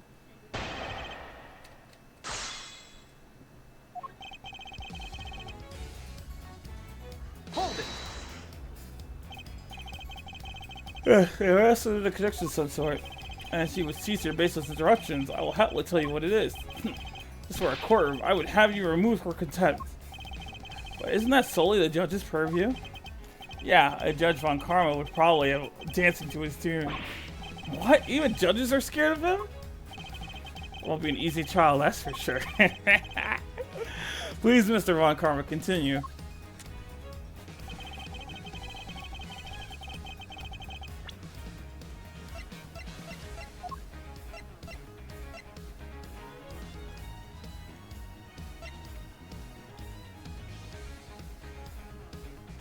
Objection. Yeah, right on the money. I wonder if you could look at the two confections in the foreground for me, Mr. Von Karma. They were made for the contest semifinals. Both are quite exquisitely crafted, wouldn't you agree? Get to the point.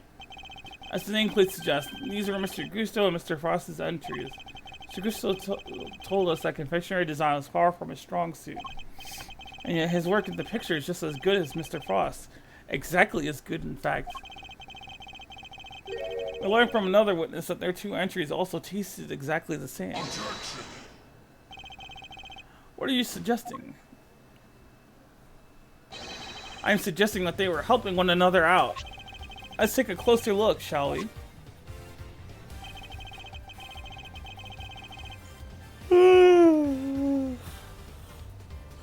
While at first glance the two may appear to be superficially different, it soon becomes apparent that there are significant similarities in how they were put together. They are made of the same ingredients, taste the same, and share a similar design aesthetic. This picture is proof positive that the two were working together. If you figured that much out, I suppose there's no point in denying it. Mr. Von Karma knew all along that they were cooperating? But I'll warn you, none of what you're about to hear will be to your advantage. Let me confirm what you seem so desperate to prove. Gusto and Frost were indeed working together. Gusto spelled out the details of his relationship with Frost during his questioning last night. It seems they were helping one another right up until the day before the final.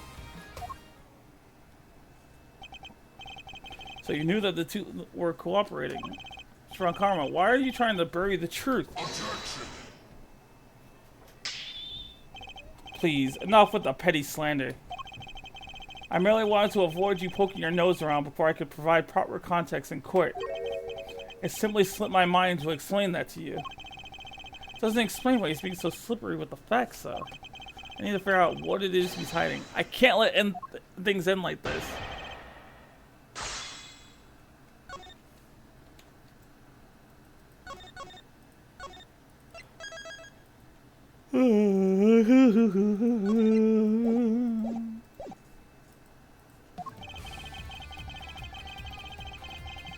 Hold it. So you did know that there was a connection between the two. Why are you trying to hide it? Sis. I don't just hand out information like candy, and certainly not to the defense. Not like that lollipopping nursing fool of a detective over there. You do things your way, and I'll do them mine. And you wonder why I refuse to share information with a traitor like you.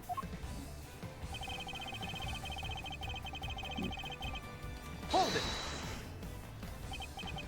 Last night, after Mr. Frost's work melted, correct? Yes, I interviewed Gusto personally. Gusto. A one-on-one with Mr. Ronkarma, that must have been terrifying. I imagine Mr. Gusto probably meditated his way through the difficult parts. He most certainly did not. Every time he closed his eyes, I brought him back with an almighty snap. No one dares to plead the fifth with me. Hey, you gonna work on him? That is how I was able to perfectly learn every last detail of Gusto and Frost's relationship.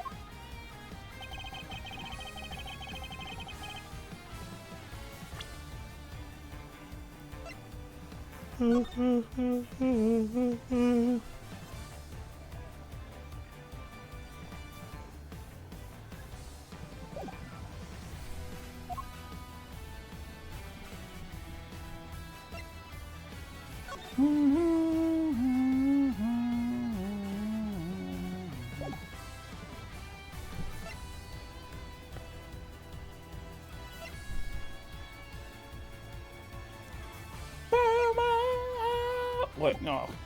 Hold it. Well, why were they cooperating? Gusto's sense of design is subpar, and Frost was an amateur confectioner at best. Neither of them stood a chance of making it through the contest alone. So what was their endgame? Why cooperate only until the day before the finals? Gusto claims to have ended the scheme. Allegedly, he wanted to win the final on his own merits. His one and only goal really was to be crowned the world's best confectioner. And his pride would not allow him to do so with the help of another. Cheaters can only ever win hollow victories, I guess. I was under the impression that their collaboration only lasted through the semifinals. But I'm starting to think it might have lasted up through the final itself. So, Karma, I'd like to ask you some more about how long they worked together for, if you don't mind. If you must.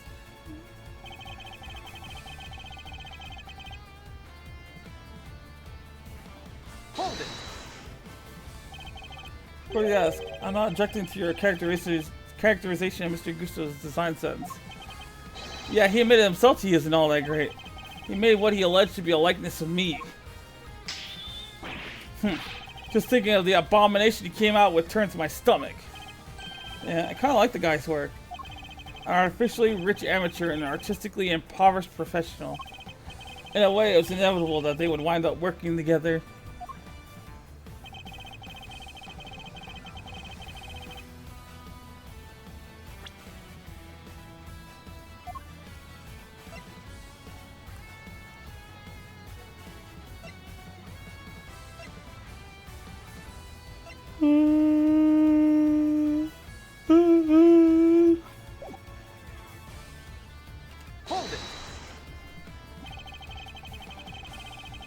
They're cooperating until the day before the finals and then just simply stop? Seems a little strange to me, wouldn't you agree? I've told you the truth. Whether you find it strange or not is none of my concern. You started not to try to hide it from me only a few minutes ago, though. Which means there must have been a reason for that. To Mr. Tangaro's assessment, it sounded as if Mr. Frost's entry for the final was the clear winner. Means he must have still been working with Mr. Gusto, right? That's probably what I was thinking. That's precisely what I was thinking. I must have some evidence that proves that they were cooperating right up to the finals. I mean, do you though?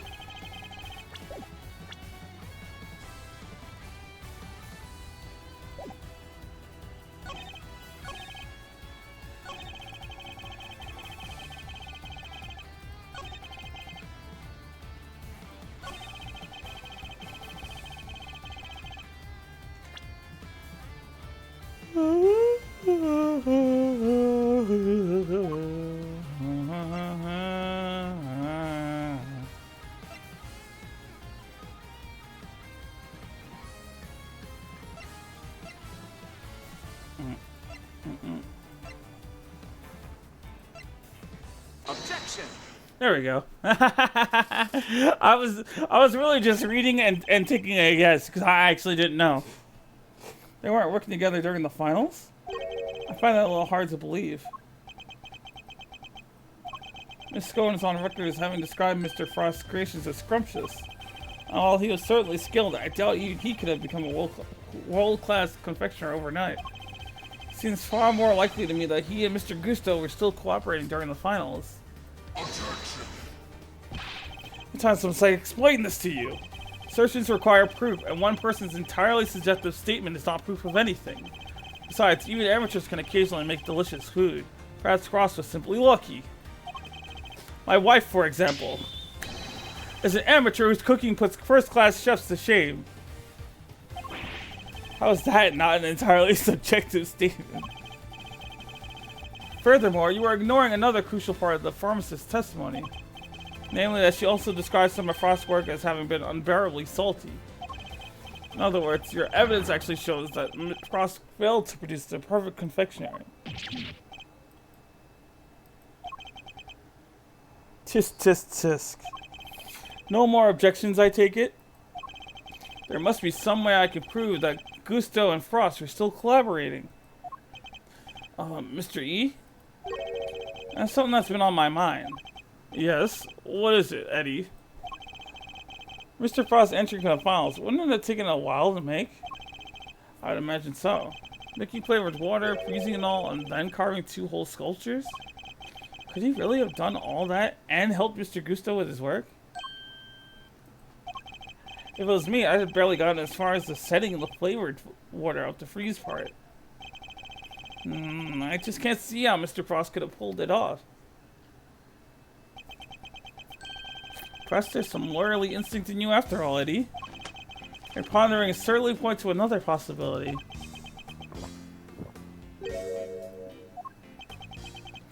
Eddie's right. Mr. Frost would have needed to freeze his own large box of flavored ice to create his art. And there wouldn't have been time to do that during the contest itself. So what must Mr. Frost have done in order to finish his flavored ice?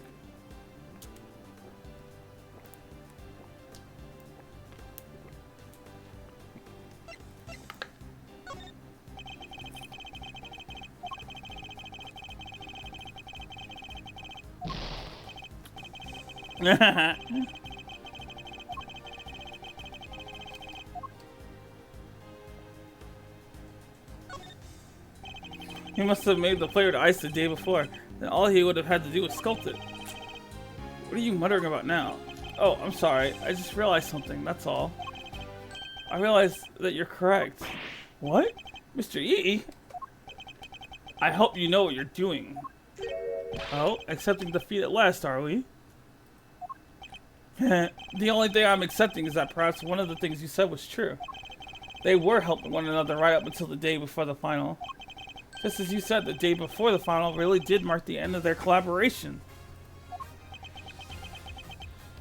Mr. Frost's entry was carved entirely from blocks of flavored ice. Ice which would have needed at least a day to freeze. Well, whose flavors would it thoroughly have already been prepared by Mr. Gusto? Yes, which lines up perfectly with what Gusto told me, that he helped Frost until the day before the final. Okay, so why didn't Mr. Frost reciprocate and help Mr. Gusto in return? Objection. I can hardly be expected to read the minds of the dead. Objection. Perhaps not, but I imagine Mr. Gusto could tell us. So why don't you let us speak with him? Or do you still insist your interrogation was as thorough as you claim? How dare you call my methods into question? That's not my intention. I just don't understand why you would obstruct a perfectly valid line of inquiry.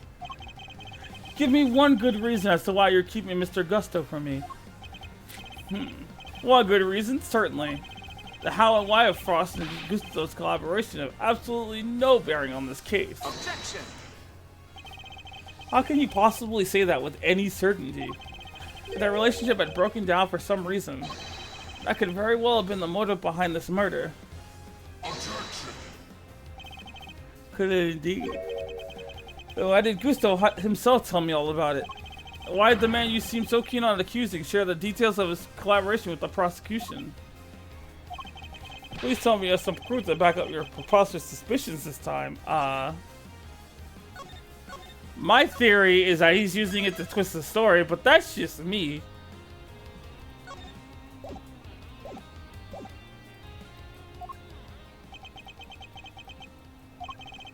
Gusto only acted suspiciously one time that we know of. I imagine Mr. Von Karma is aware of exactly what this suspicious action was, which means this is probably a trap. Well, cat got your tongue?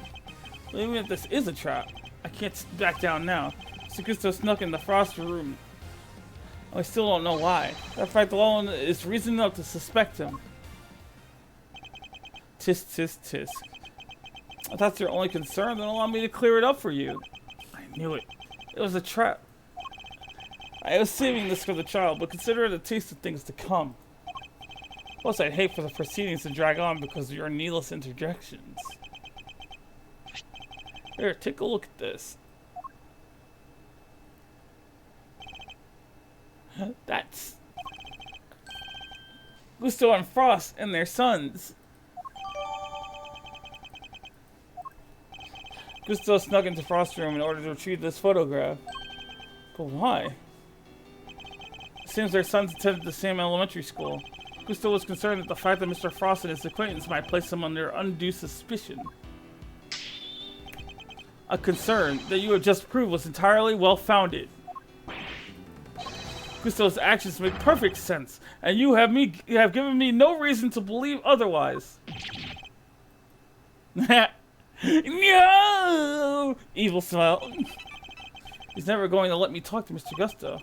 After you're quite done obstructing my investigation, I have things to be getting on with.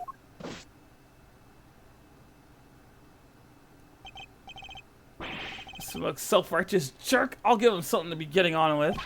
What do we do, Mr. E? Mr. Tangaroa's finished if he can't figure something out. Things to be getting on with. What should those things be? He has a body, a murder weapon, and a suspect in custody. If the prosecution means to pursue Mr. Tangaroa, surely they have all they need. So why is Mr. Von Karma still investigating the scene of the crime? Something on your mind, Mr. E? We're missing something. Something important.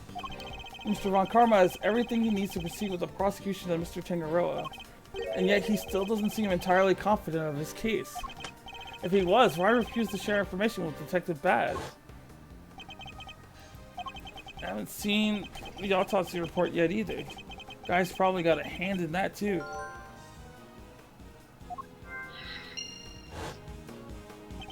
In addition, we still haven't solved the mystery of what happened to the evidence that went missing. Look at the scene in front of us, Detective. A very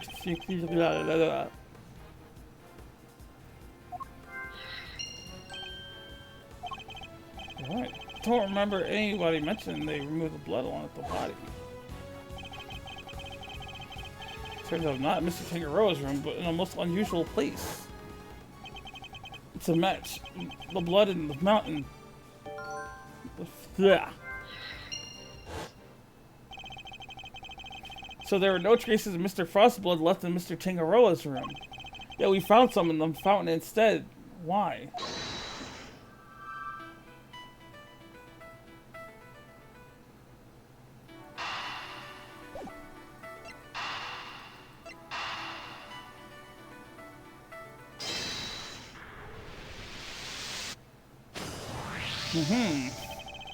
Mr. Frost's blood went missing from the crime scene.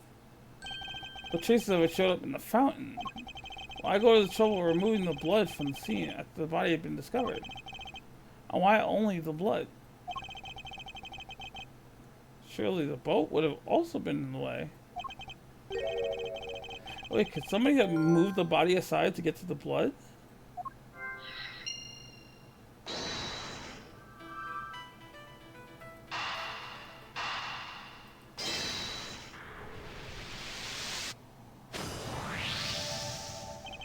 So the body might have been moved aside, or even removed from the scene of the crime entirely. After all, far as we know, there's still no autopsy report. We've learned plenty about the murder weapon and the suspect, but very little about the body itself. Our assumption thus far has been that the body has been recovered by the forensics team. But what if that assumption is false? What if Mr. Von Karma wouldn't show Detective Bad the autopsy report out of something other than spite? What if we've been thinking about this the wrong way around all along? Hold on.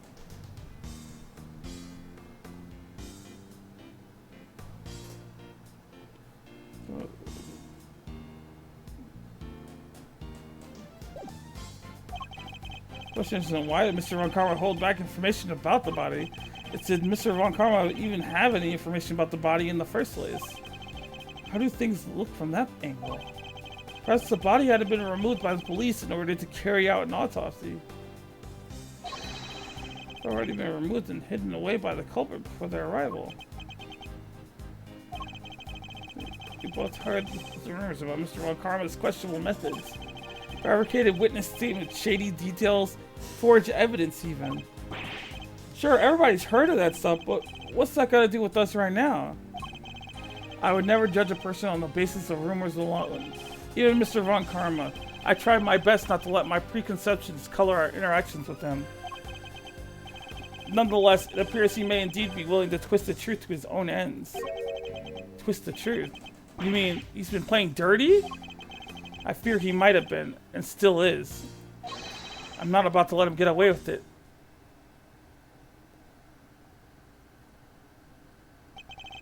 I'm returning to the prosecutor's office. Don't breathe a word about anything to that infernal attorney.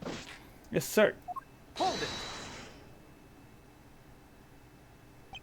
Yes. What is it now?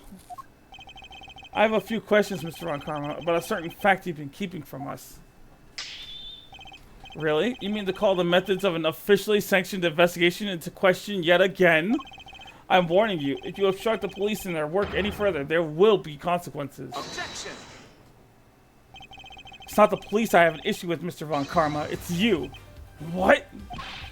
Isn't it on the prosecution to work out who the real culprit of a crime is?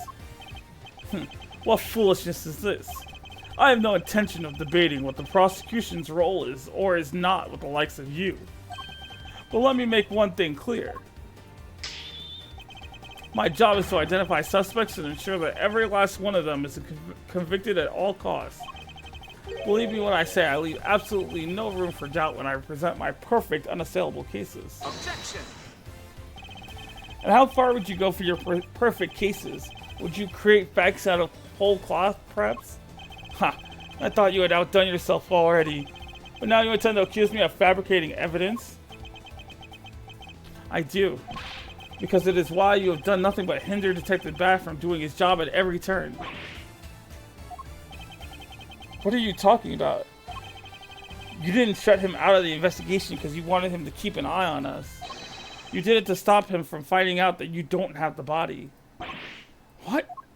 He doesn't have the body? Ridiculous! You're clutching at straws! I will tolerate no more of your preposterous slander. Now allow us to examine it. Prove me wrong if you can. I'm afraid you'll have to try a little harder than that.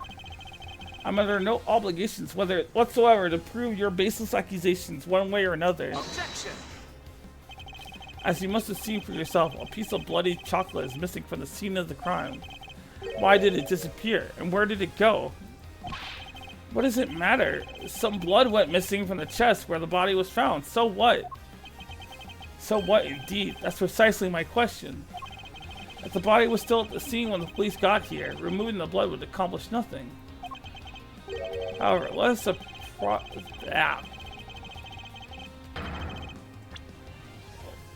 suppose for a moment that the body was not. If someone had wanted to erase any traces of what had happened in that room, that all makes perfect sense. Objection.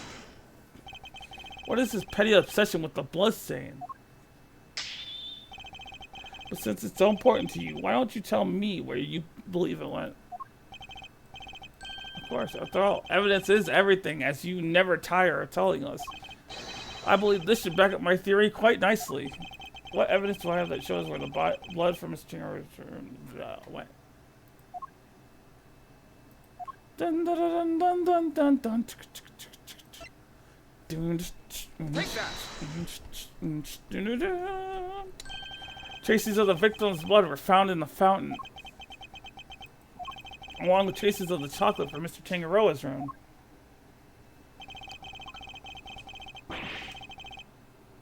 Oh wait, that's just the notification of my, that's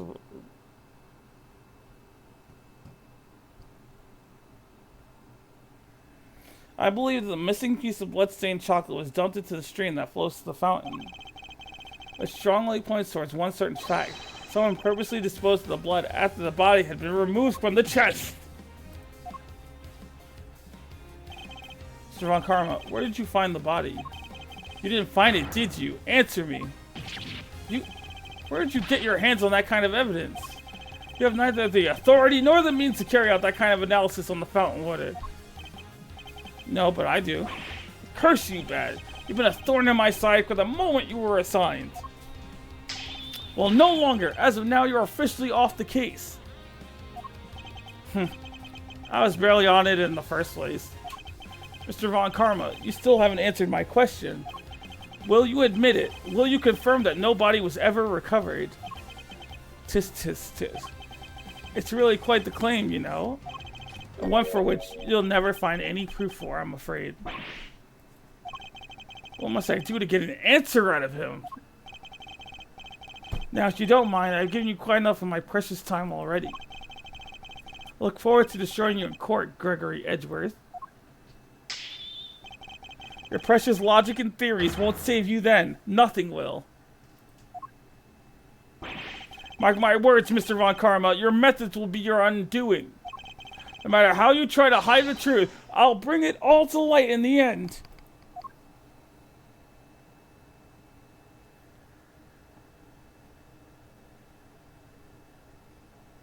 Oh, he disappeared on the fountain.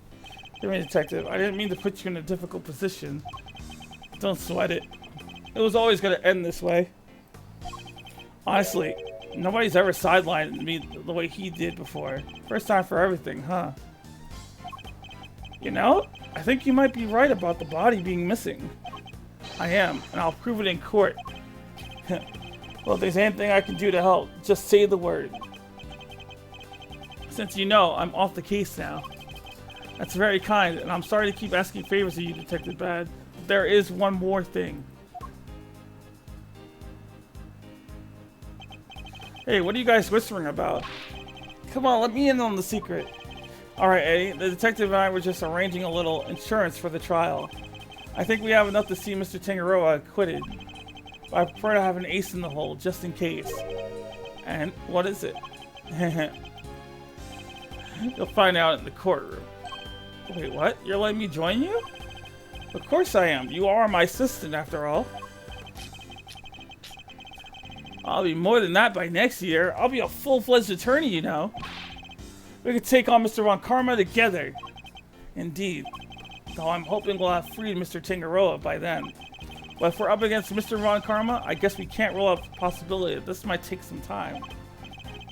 Right, but we'll do everything we can in the meantime. I know you can beat Mr. Von Karma, Mr. E. I believe in you.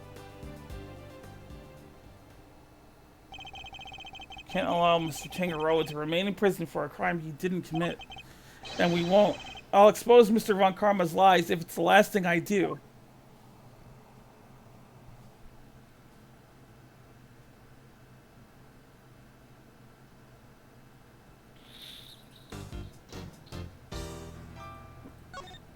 This puts us at... That done? See the body. Here, give me 1 sec. I gotta use the bathroom real quick.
before we continue or not continue, I just want to check some stuff out. Scroll, scroll, scroll. Nothing here. Nothing that requires my immediate attention.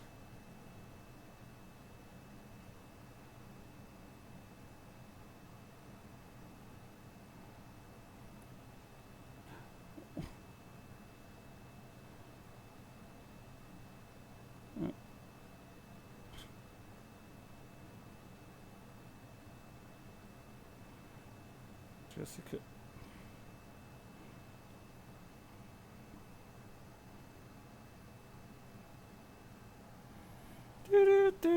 Okay, so nothing at all in my notifications. I'm trying to remember how long this next part is. And if we can actually finish this or not. Doesn't matter. This whole trial is actually pretty fucking long.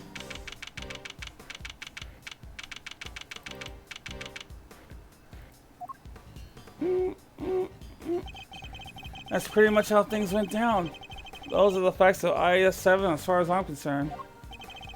Finally learning the truth about my father's last case. So what happened at the trial? Well, we lost. Von Karma did a real number on us. Really? You couldn't prove that Mr. Tangaroa was innocent? Oh, we could prove it alright. I had a decent little pile of evidence in our favor. Problem was, we underestimated Von Karma. He fought even dirtier than we'd feared. I can imagine. Secure conviction at all costs. That was always his guiding principle. Yeah, ain't that the truth? Anywho, the trial dragged on and on. The whole thing took about a year in the end. I'll never forget the day the verdict came down. December 28th, that following year. It's April now, so... we're talking over 17 years ago. Time sure does fly, huh? December 28th. I was there that day 17 years ago, sitting in the courtroom gallery. Just before the trial got started, Gregory noticed that Samson was looking even worse than usual. Turns out the poor guy had finally reached his limit. It was so bad he even said he wanted to be found guilty. Wait, you mean they forced a confession out of him? Yeah, Von Karma got what he'd been pushing for from the very beginning. But when Gregory tried to drop the bombshell about there being no body to speak of, he learned that Von Karma had used the power of the police to head him off at the pass. And what?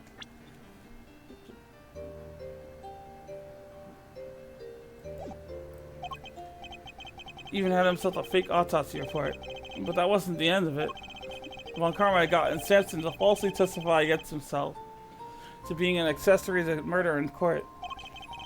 Combined with his confession, the poor guy's goose was well and truly cooked. But Gregory still had his ace in the hole, though.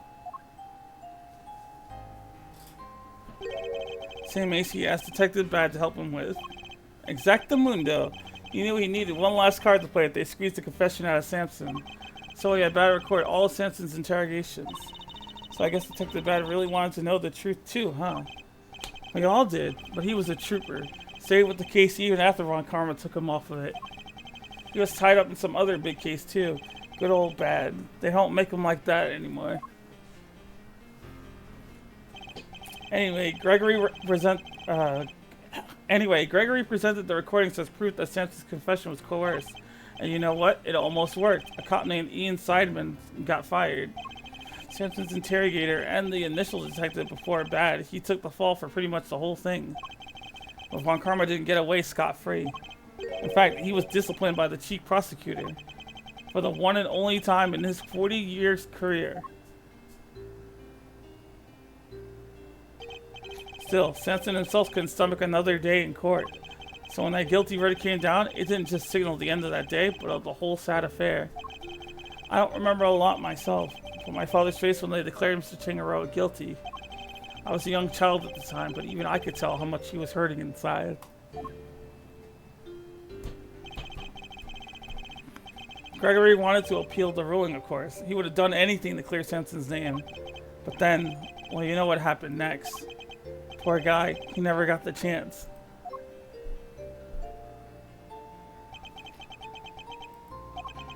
I should have left with him that day. I'll always blame myself for not doing that. But I shoved that aside and obsessed over something else instead. Or rather, someone else. I hated what you did. Hated you for choosing to stick with Von Karma.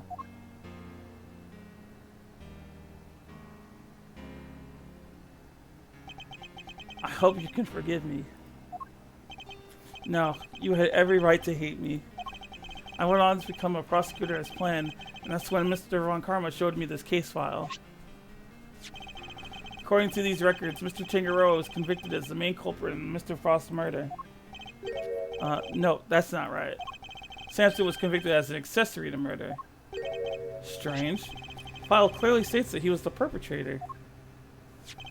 Plus, I'm fairly certain that all of Mr. Von Karma's cases were successfully solved.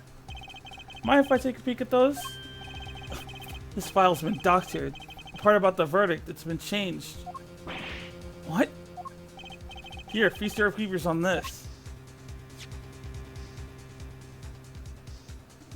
Victim's wife found inside one of his creation. Only defense attorney discovered that he had a teeth subsequently cured via medication. Right? Convicted as an accomplice based on his confession. That's a copy of the file they have on record at the courthouse. Then why is my copy so different? Well, you said it came from Von Karma, yeah? My guess is he didn't want Gregory's son thinking there was a murderer out there still at large. Didn't want you looking into it again before the statute of limitations was up. So everything I believed about the case was a lie? Like they say, we all gotta start somewhere. What's important is you know what's what now. The statute of limitations may have run out, but the truth's still out there, you know. I inherited Samson's case when your old man passed. Prosecution handed it off to somebody else, too. The great Von Karma wasn't going to bother facing off against such a rookie like me, was he? Anyway, long story short, the killer was never found, and Samson was found guilty instead. That's terrible. Is there really nothing we can do to help him? Not without the real perp, I'm afraid. Till then, his confession stands. Speaking of which, I didn't find out until after the verdict had been handed down, but while Karma had threatened Samson and made him a deal, told him if he didn't confess, he'd make sure Judy was convicted instead. How could he? Samson knew there was no way Judy could have done it, of course. But he wasn't going to take any chances, so he did what he was told and confessed to keep her safe. Now riddle me this, Malsy boy. Why do you think your Uncle Eddie just happened to be in the prison the day Bronco Knight died? Oh, that's right. You were there to see Mr. Tangeroa. Bingo. Judy and I both promised we'd visit him every day. I didn't quite keep that promise. But Judy did. She never missed one visit in all these years. Come rain or shine, she always showed up. But none of that changes the fact that Samson is still being unduly punished day after day. How heartbreaking. We gotta do something, Mr. Fender. My thoughts exactly, kiddo. Well, kiddo, that's exactly why we came here. Ice sculptures are back on display, just like they were all those years ago. And we're going to see what we can find out. Right, Miles Zarino? I'm a prosecutor, Fender. I don't look at these things in the same way as you or my father. Miles. But that doesn't matter right now. Speaking not as a prosecutor, but as Miles Edgeworth, I want to know the truth behind both of these cases. And I'm not leaving until I do. You really are old Gregory's son through and through. Alrighty then. Oh, that's sorted. We can really get to work. Good thing I brought the IS-7 case file and evidence with me today, huh? Here, documents first. Who doesn't love paperwork, am I right? Parts and red ink are my annotations.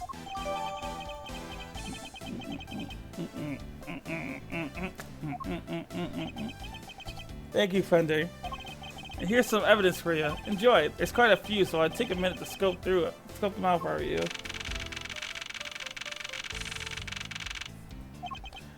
Yes, I see. I'll take a look at them in a bit. You know, our current case is just full of loose threads, too. Come to think of it. Indeed. The key players of that incident 18 years ago who just happened to get caught up in another incident. The ice sculptures in the winter wing that are perfect replicas of the ones from 18 years ago. A poison gas attack in the autumn wing, which has been disguised to look like the winter wing. The two chemicals that were found inside the Pisces statue's display case, ubiquium and asphyxium. That form a poisonous gas when mixed together.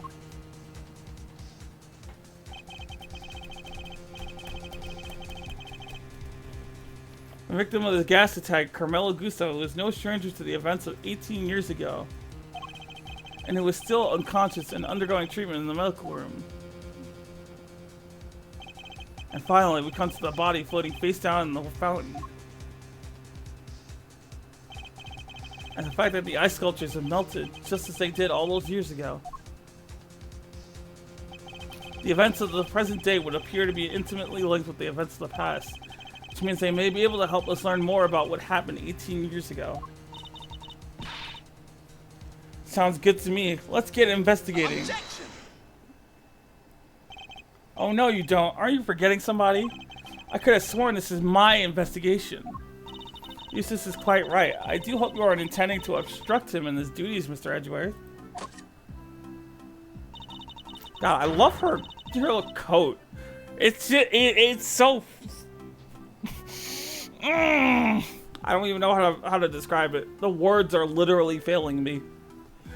I'd hate to have to add a guilty to my report to the committee. What am I guilty of now? Of course not. I'm simply offering once again to do what I can to help with this investigation. Your offer is duly noted and duly declined. Oof. She isn't pulling any punches. The identity of the body for the fountain is currently being ascertained. It's only a matter of time until we have all the information we need. Perhaps I can help you speed that process along. I think I have an idea of who our mystery victim might be. Wait, really? Then you have to tell me. It's the law. Very well. She's out of your service for 18 years.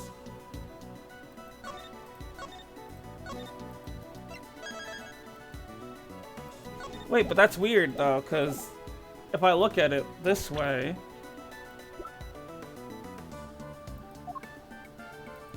oh yeah, that is a... That may also be a visitor from the past. Take that. I believe the body in the fountain is that of the man who was murdered here 18 years ago, Mr. Artie Frost. What? You saying that was poor Chillywinks? Wait, who the heck is Chillywinks or Artie or whoever it is you're talking about? Artie Frost was a famous sculptor, Eustace, although he was better known as Paul Halik. The sculptures on display here are all his works. No way. Sounds like he did well for himself. Always good to encounter a fellow winner. Mr. Frost is also the victim of the IS-7 incident. Judge Bell knows about the IS-7 incident? Mr. Edgeworth, the IS-7 incident is an 18-year-old case. According to police records, the victim's body was recovered and an autopsy duly carried out. Sure, that's what the records say, but the records can't always be trusted. What are you insinuating? That while the records say stuff like body totally recovered, the defense back then begged to differ. Not that it stopped the prosecution from shutting them down, of course.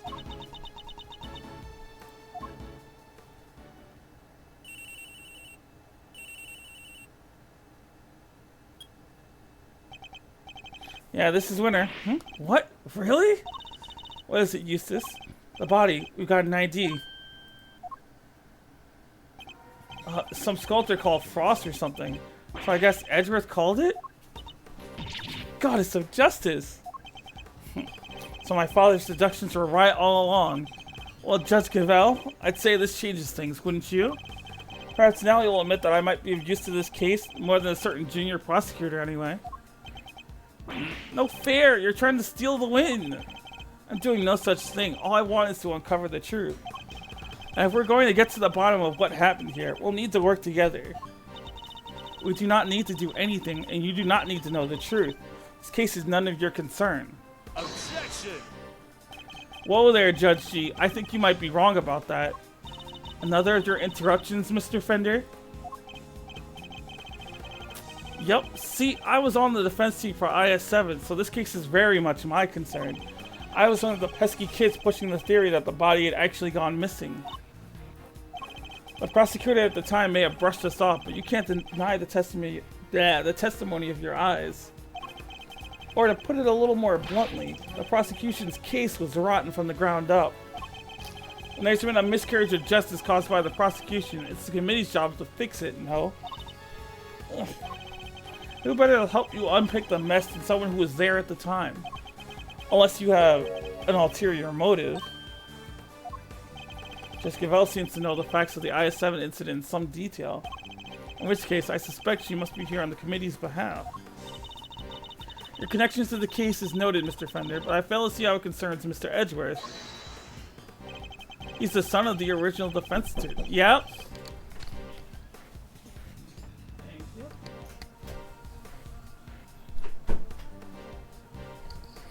Got some food. Yay! He's the son of the original defense attorney and the protege of the case's leading prosecutor. And if that's not enough for you, he was at the trial too. I think it's just possible he might have a little something to bring to the table, don't you? Damn, he really got serious. He got his shit together. Very well. You may both assist in the investigation, but only if you refrain from interfering with the work of others. The warranty ring is off limits for now. This room, however, is all yours. Alrighty, great to hear we're on the same wavelength, G. Why don't we bring it in? Just show we're all on the side of justice. Do not test me, Mr. Fender. Your permission to investigate can be revoked at any time. Duly noted, Your Honor. So the turn for the books, huh, Malsey? We got to do our thing after all. Thanks to your immeasurable help as always. No sweat. Besides, I was mostly doing it for me.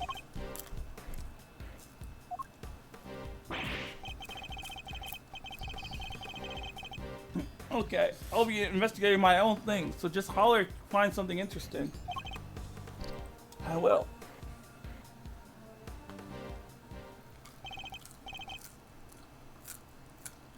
Okay, shall we?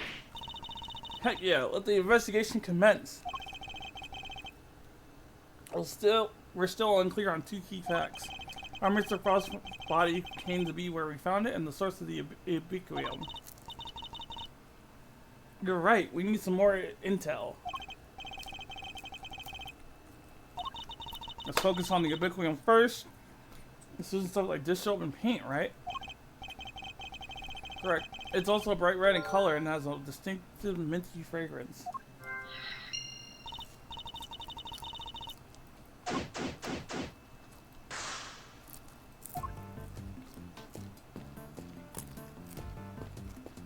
I saw this earlier. I'd say this is a puddle of spilled tea. Look, there's a small chunk of ceramic in it.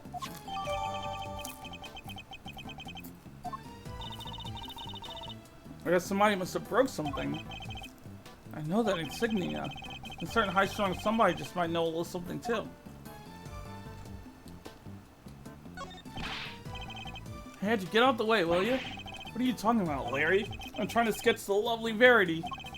And I just know it's gonna be a masterpiece, so quit getting in the way. Nice, how far did you get? I just mapped out my composition, so I'm ready to get to work.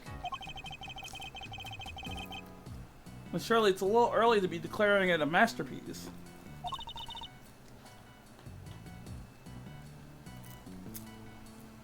That's our Laurice.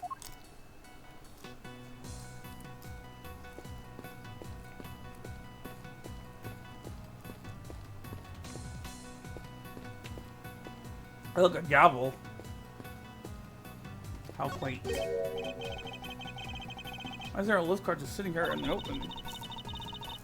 Guess somebody must have been moving something heavy. How come this to be what? You know? I got a funny feeling I've seen this thing somewhere before. You mean like 18 years ago? Yeah. It's all coming back to me now. I last saw it in Frost Room. You must have used it to move the ice sculptures around. It's one of those fancy numbers where you can change not only the platform's height, but even its angle. If you have one of these, you can move giant lumps of ice around, no sweat.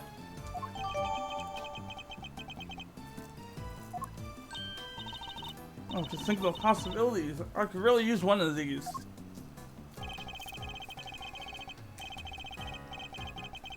Still doesn't explain what it's doing here, though. Bit of a head scratcher, but we should give it a think, yeah? Indeed. After all, it just might have something to do with our case.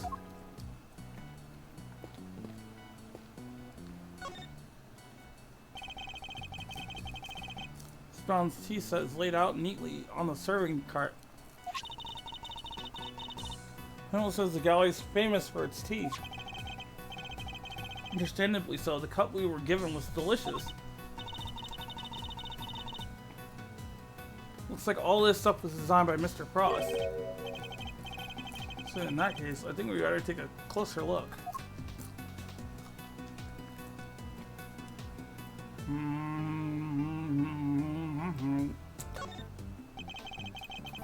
So this square is made by Artie Frost. Looks sort of fancy. Oh, it is.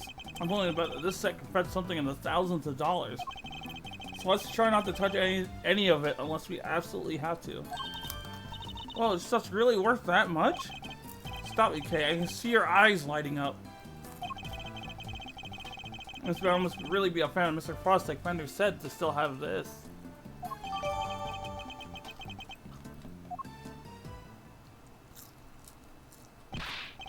Hey, Edgy, what is it? You be careful with that teapot, you hear? Why is Larry so concerned all of a sudden? Honored guest, I can pour you a cup if you like. Miss Bound. Judy! I'm good, thanks. No tea for me. You two knock yourselves out.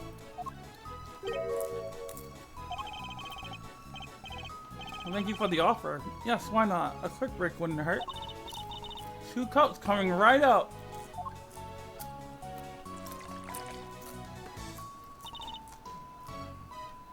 This smells great. Oh, it tastes even better than it smells. What type of tea is this, Mr. Edgegrove? It's Ceylon, I believe. It's usually identifiable by citrus aroma, but... Miss Brown, is this the same blend you served this morning? Why, yes. Is it alright? There isn't anything wrong with it, is there? Oh no, not at all. It's just that the cup you gave me earlier had a slight different aroma. Really? That's odd. I used the exact same blend both times. Can't see what account for the difference. Hey, what's the big deal? Quit being mean about Judy's tea, will ya? What's gotten under your skin, Larry? Nothing, you're just rude, that's all.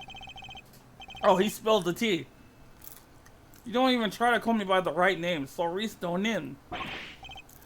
You know what, I'm done. I'm not talking to you anymore. Well, that was childish, even for him. What happened there? Let's ask him about it later, shall we? Talking to Miss Bound is more of a priority right now. We may not have any evidence to prove that she's the culprit, but it does seem likely that the poison gas was her doing. Hey, wait, Larry's gone.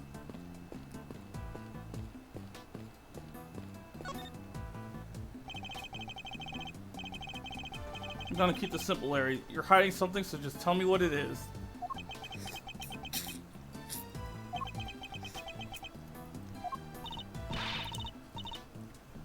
Oh, quit it with the glare off, you two. It's weird. Ah, come on, Kay. You know me better than that.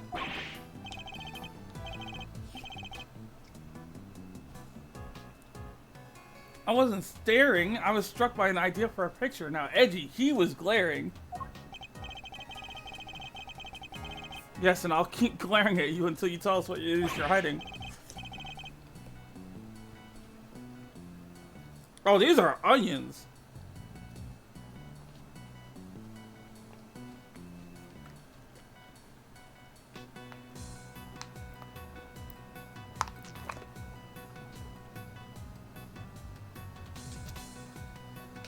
I was like, these don't taste like tomatoes. Sure enough.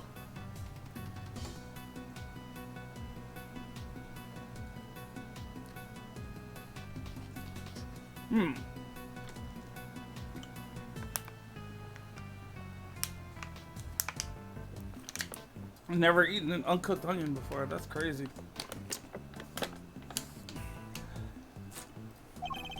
You're talking to me right now. I mean, from now on, I'm not talking to you ever again, starting now. Okay, you know, I suppose I'll have to figure out what he's hiding first before I can get the whole truth out of him.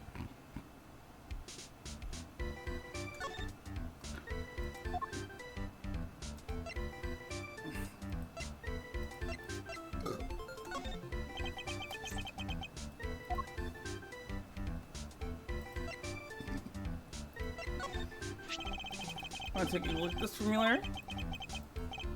Why would you show me that? Tell me, what is it about Miss Bound's tea set that's got you so agitated? Well, tell me, then perhaps you'd prefer to explain it to Judge Cavell? Wait, don't make me look bad in front of Verity. She thinks I'm a sensible, cool, clean-cut guy. I don't want her to see the real me, the real low-down, dirty me. I'm not so sure anybody here thinks you're particularly clean-cut, Larry. But if you don't want her to think badly of you, the best thing you can do is talk to me. Alright, I'll talk. Alright, Larry, enough is enough. I'll confess. Is this any way to treat your best friend, Edgy? Is there any way for you to treat yours? By lying to him? Hiding things? I get the picture already, so stop glaring at me like that. I'll tell you everything, okay? Earlier, I thought Verity might like a cup of tea, so I went to pour one for her. But I got distracted and my hand slipped and smashed. I broke the teapot, a priceless work of art. It's in pieces because of me. No words exist to describe how far away I saw this coming from. It took me a minute to put it together. I won't even lie to you. I really thought that maybe it was Judy who spilled it. But then again, knowing her, she would have came out and said it. And also, she probably would have cleaned it up already by now. That's just me. Now, you really messed up this time, Laureus. See, Edgy, everyone's going to think less of me now. Judy's never going to forgive me for this. Crying to me won't do you any good. I think you need to apologize to Miss Bound. My teapot? I see. I'm sorry, Judy. I'm so sorry. I don't have any money, but I'll paint your portrait. I'll paint you 50 portraits. Please, Mr. Donim, it's really me who should be apologizing. How could I have failed to notice that there were broken pieces of ceramic on the floor? Somebody could have been hurt. Here, let me make sure that's safely disposed of. The teapot in question was designed by Artie Frost, correct? I understand it was something you'd long treasured. You must be upset. Oh, I am. But of course, all things break eventually. And as luck would have it, I have another identical teapot. It's far from the end of the world. Is she less attached to Mr. Frost's work than she used to be? I can't believe this, Judy. You're the sweetest, the kindest. This other teapot you're talking about, it's the one sitting on top of the cart right now, right? What do you mean? Yeah, so when I smashed the first one, I tried to hide the pieces in the bottom of the cart. But that's when I saw that other pot under there, so I took it out and basically switched the two pots.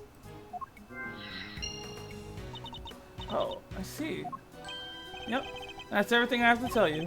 I'll be extra careful not to break the other one, I promise. You have no shame whatsoever, do you? I'm sorry. It's really quite alright. Thank you for being so honest. See, Edgy, isn't Judy the absolute best? I trust you won't take advantage of her kindness and will make amends somehow. I sure will. Once I make it as an artist, I'm going to give her one of my paintings. She was one of my models after all. It's only fair. That's right, I suspect he's likely to make more trouble than amends.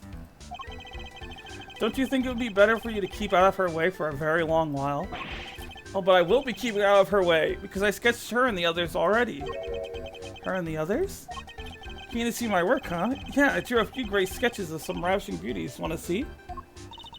Interested in Laurice's ravishing beauties, huh, Mr. Edgeworth? I'm afraid you greatly misjudged Kay. I simply wish to see if Larry has captured any unusual details this time, too. Unusual details? Nothing's unusual about these. They're my best work yet. Really? Now I want to see them too. Aw, you're a sweetheart, Kay. Alright, let me dig them out for you. Give me a sec, okay? I suppose we might as well take a look. So these sketches of yours. Seriously, Edgy, if you wanted to check out my art, you should have just said so from the get-go. Here, feast your eyes on this. Look how hard-working she looks. Oh, I love her. And then Verity. Verity is just perfect. I'm sorry. There's just no other way to put it. Is it C? It is C. Oh, the little skull. She's so tiny. Why is she so tiny? And Verity's massive, but not as large as Judy is. Judy is a fucking giant. It's probably some damn boots that she's wearing. But Ashing Judy, there's a few of the fair faces that have caught my eye since I've been here, you know. It's Verity and Judy and somebody else. How'd you draw them all on the same page? Well, I meant to draw the room at first, just something to pass the time. And then I saw one beauty and another, and well, I just scribbled them all down as I went. So these were all drawn at different times? Huh? Yeah, I guess. I did one of you too, Kay. You're on a different page, so. Oh, you did? I'm flattered. How true to life are these sketches? Did you only draw what you actually saw? Of course, you think I draw things I can't see, like using my imagination? Nope, these are 100% true to life, right down to the exact shade of each color. These colors are accurate. Interesting. Much as it pains me to admit it, Larry may have provided me with a useful piece of evidence yet again. The serving cart in the sketch, for example, if I compare it to the other one here in the room, there's a clear contradiction between the two.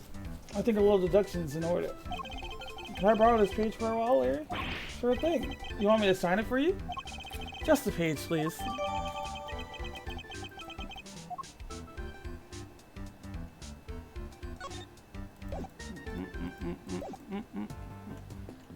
We haven't actually talked to Judy.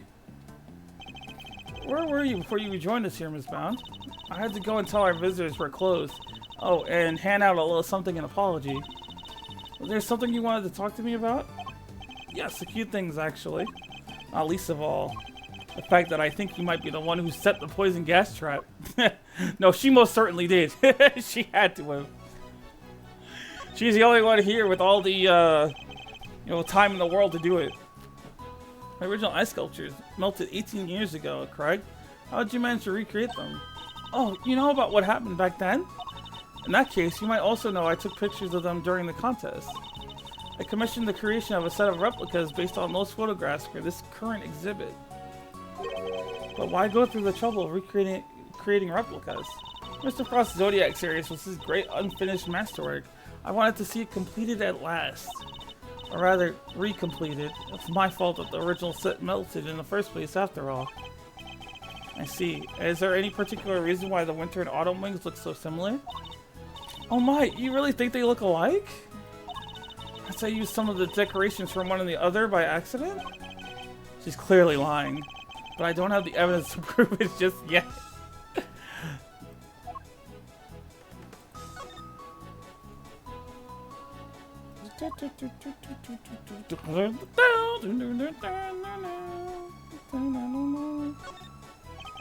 This lift cart, I heard it was in use 18 years ago too. That's right, it was in another room earlier until I brought it out here. It's very useful for moving large, heavy objects around. But why is it wet? Was it used to carry something wet? Oh my, is that me? Yes, it was painted by the so-called artist over there. It's wonderfully drawn. Would you mind if I kept it? I'm sorry, Miss Bound. I'm afraid it's an important piece of evidence. Oh, I see. It's a shame. So it's Larry's charm is something of a talent if you can impress a gallery owner with sketches like these. I want to show it to Verity. I know I shouldn't bother her while she's working, but I want to show it to her. Reporting your actions to the committee. Do whatever you need to do, just give out. We'll do the same. You're the self-styled great thief, correct? Mr. Edgeworth's association with such a character will be of interest to the committee too, of course. Go ahead and report me to your stupid committee. I'll be the toast of the thieving community. Looks like Judge Cavell will have to think of some new threats if she wants to intimidate Kay.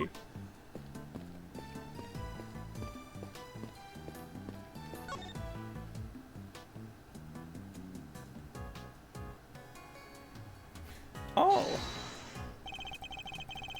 I know exactly what it is. Eureka! Larry, can I ask you something about your sketches? Fascinated by the work of the great Laurice Donim? It's the composition, right? Not exactly.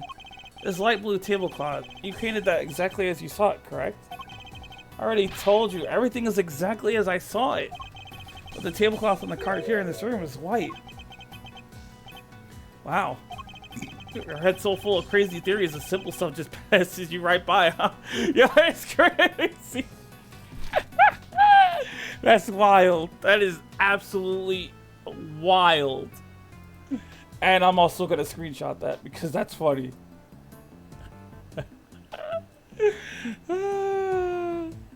We've all been there.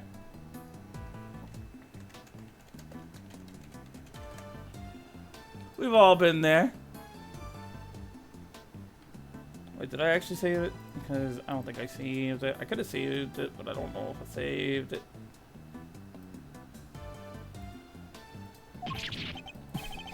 Look for it. Listen, just before I drew that sketch, I was in the middle of some business with the cart with the tea set on it, okay? What kind of business? That's right. It was the hiding the pieces of the teapot smash kind. That's nothing to boast about. Anyway, I was still in the middle of cleaning it all up when Judy came out of the winter wing. I didn't want to get busted for breaking the pot, so I quickly dove out of sight.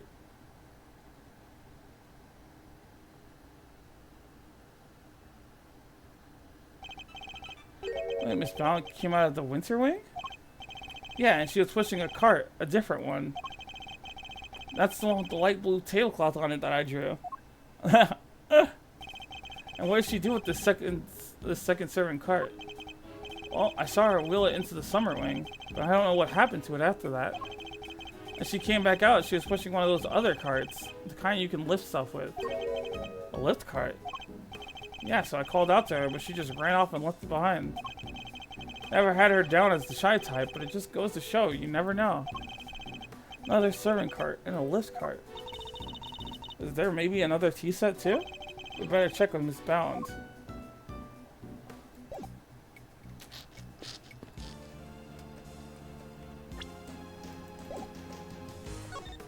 Oop. Since police have already removed the body, why did the body of a victim from 18 years ago turn up in this fountain? Why wasn't it all rotten and stuff? Did it slowly shuffle its way here? Imagine that zombies aren't real? It seems likely that the body was preserved somehow. Really? Is that even possible? Mr. Forensic Guy, anything to report? Yes, ma'am. Traces of both ubiquium and obsidian have been detected in the fountain. Said they were probably carried here by the stream from the autumn wing. In addition to these two chemicals, there's also a large amount of sugar. Composition of the sugar is being analyzed as we speak. Maybe... God, look at her. It just looks like she's standing on her tiptoes because of the way that she's angled.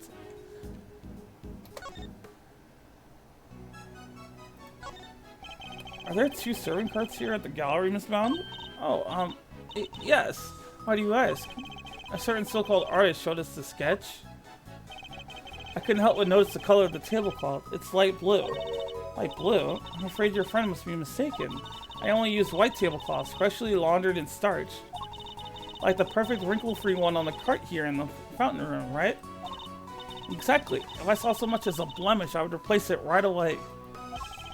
The color of the tablecloth in the sketch simply be a mistake on Larry's part? Do you have any idea of what you might have been doing when the sketch was drawn? Let me see. I appear to be carrying out my usual duties. I'd like to ask you a little more about these duties, if I may. Hey, Libby, welcome! What exactly were you doing when this sketch was drawn? Because from what I can see, your cart doesn't have a tea set on it. I was delivering some chocolates to the investigating officers. Aw, now I'm jealous. I love chocolate. Well, there were a few left over, so here, for you both. I made them myself. I hope you like them. Woohoo! Thanks, Ms. Bound. Well, why not? They're a little melted, but I suppose it's because they've been sitting around in her pocket.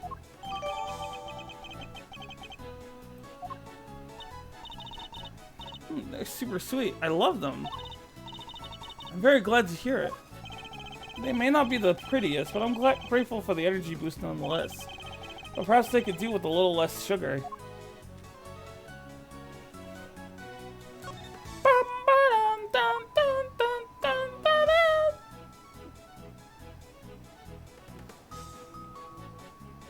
I want to show her the photo. The hunt is on. The truth will come out.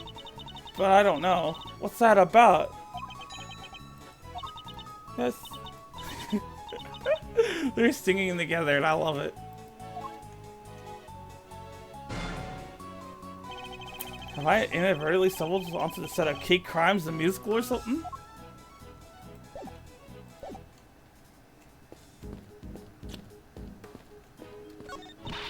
Oh, you're still investigating away, are you? Found anything interesting? No, dearie. Well, nothing much anyway. Silly girl, that wasn't a dearie moment. That was more of a lambkin. Sweetheart is for when you're being sympathetic, of course, and treasure is for when they're, and that's his. Love is for people you're not that keen on, and petal you use when you're trying to get someone's attention. Wow, I didn't realize there were so many rules. Mr. Ezra's petal, I hope you're getting all this down. Don't even try it, Kay. Oh, dearie me.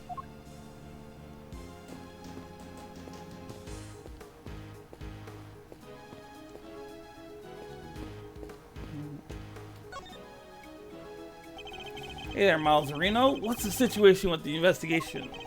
Things are progressing. I think a fuller picture of what happened is beginning to emerge. Good to hear. I guess I better step up my game too then. Actually, hold on. Before we even talk to him, let's check out our, okay.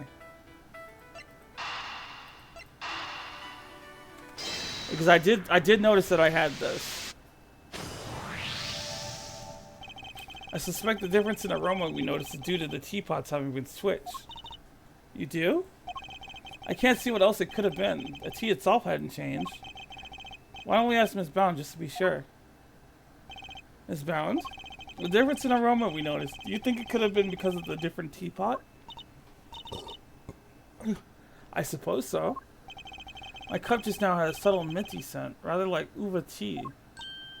Oh, I just remembered. I made some peppermint tea in that pot only yesterday. That must be where the minty aroma is coming from.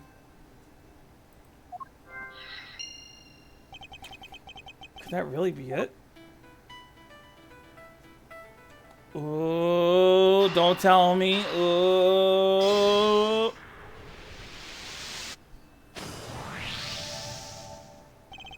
Tea from the teapot Larry switched in from under the cart smelled faintly of mint.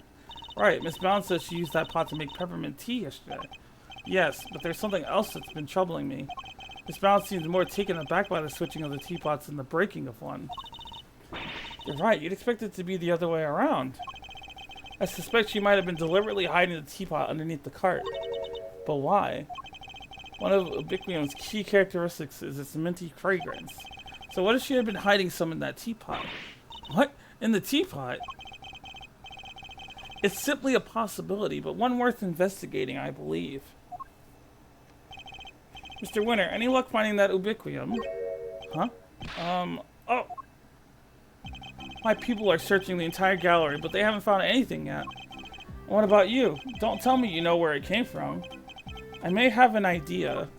Ha! I knew it. If I can't find it, then there's no chance of useless... What? You do know where it came from? Yes. Where? Miss Bound's teapot. Oh, nice piece. I like it. Yeah, this seems like a fitting prize for a natural-born winner. It's not a prize, it's a vital piece of evidence. Oh, it's just evidence? Then I'll have one of the forensics people check it out.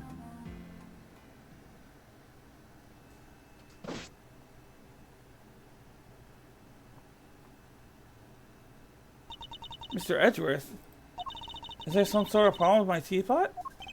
Possibly. The minty fragrance we noticed coming from it. I think it just might be the scent of one of the chemicals used to make the poison gas. But Mr. Edgeworth, surely you don't think I had anything to do with that? I'm afraid I do. The method used to create the gas would have required considerable preparation. Nobody would have had the time or the opportunity to set that up except you. That's not strictly true. It took around a week to get Zodiac Hall ready for the exhibition. There were all kinds of people coming and going through here during that time. Delicia for one. So you see, I'm not the only person who could have set it up at all. Miss Scone is on our radar too, of course. You needn't worry about that. And besides, I wouldn't know the first thing about making poison gas.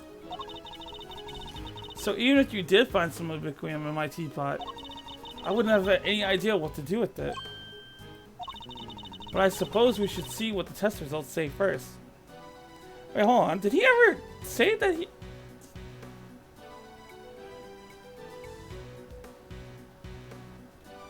Oh, she done implicated herself. Oh. Nah, see, because I almost skipped over it too. I was like, wait a minute. He said the ingredients of the poison gas, not ubiquium, and she flat out said ubiquium. So I'm saying she doesn't know the first thing about making poison gas. I need to find a way to prove that she's lying.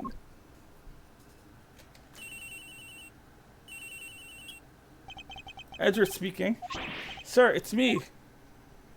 Is everything alright, Detective? Everybody's left the winter wing. It's just me in here now.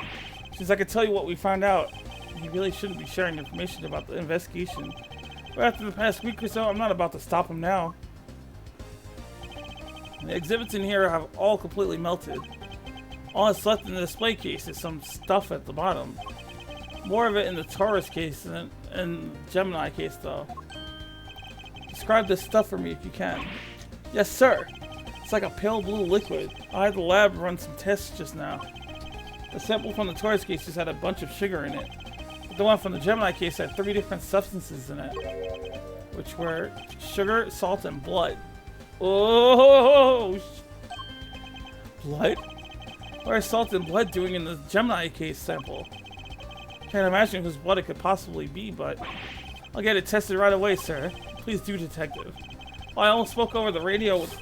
I also spoke over the radio with the forensics guy working in the fountain room. He said he just got word that the sugar they found in the fountain matches the sugar in the pale blue liquid. I see. That might well prove to be a significant development. Anything else to report, Detective? Yes, sir. We found one of those light-emitting devices here in the winter wing, too. There were a few of those being used in the autumn wing to disguise it as the winter wing, as I recall. It seems that the equipment from 18 years ago is more than just for show. I need to talk to Miss Scone about this. Anyhow, I better be getting back to it. I'll let you know as soon as we hear from the lab about that blood. Yes, thank you, detectives. Was that Gummy? Seemed like he had a lot to say. He did, and all of it very useful. If I'm going to prove that Miss Bound's claims about who could have set up the poison gas trap are false, I'll need to talk to a certain somebody else who was here 18 years ago.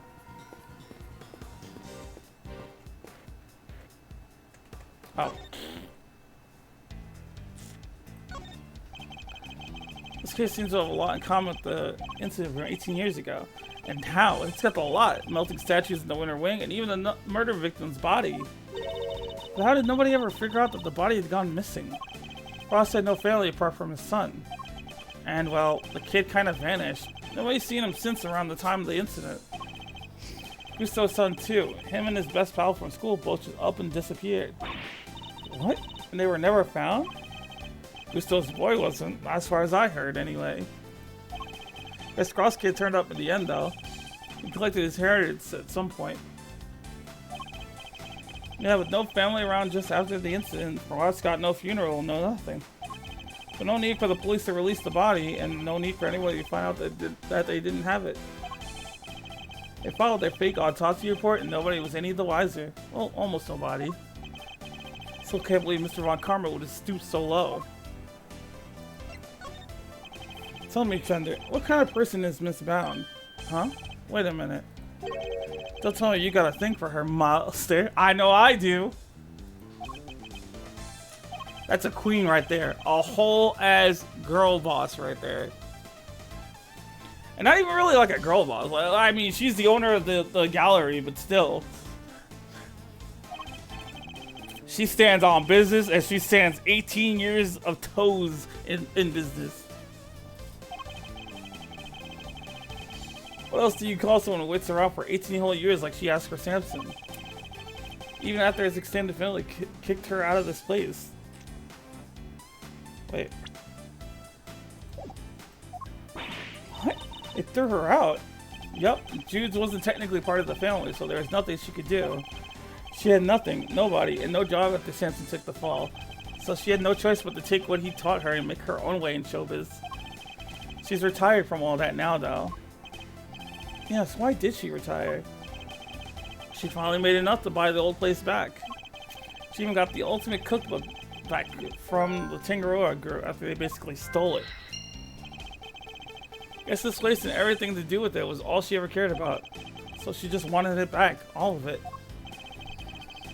Fender seems very sympathetic to Ms. Bound's plight, but from a less charitable perspective, she has, in a way, taken everything of Mr. Tangaroa's for herself.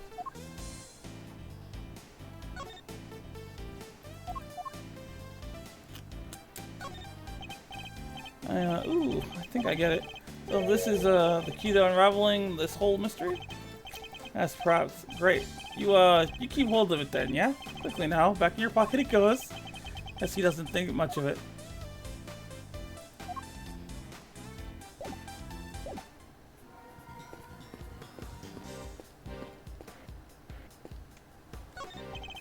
Why, Mr. Winner? You're in my way. I do mind actually, and I'm not going anywhere. You just have to go around me. Just thought you might want to move it to a better spot, that's all. What better spot? I demand you show it to me at once. Is that really all it takes to make you do whatever we want? I has been taken back to the lab, sir. Autopsy's underway. How's the rest of the fountain looking? Rather beautiful, actually, sir. The water's crystal clear and kind of soothing. Almost as if there wasn't a body floating in it so long ago.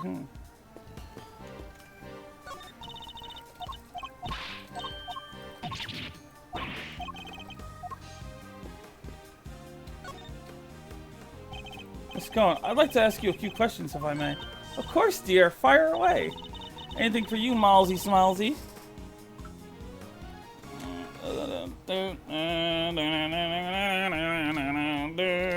Oh, I'm putting my phone on the charger.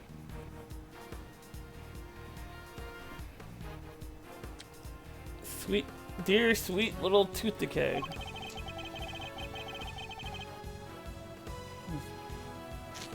I swear to God, I need to get a new phone. I'm tired of the charger for it.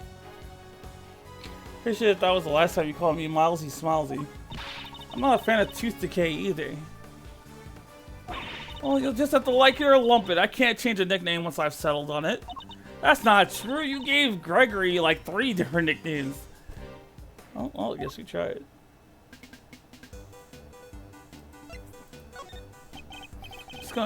You're something of a specialist.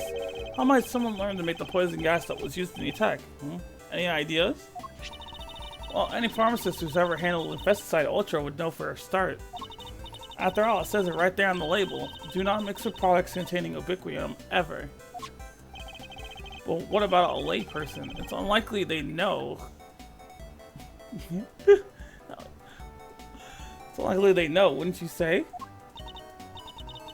I suppose so, yes.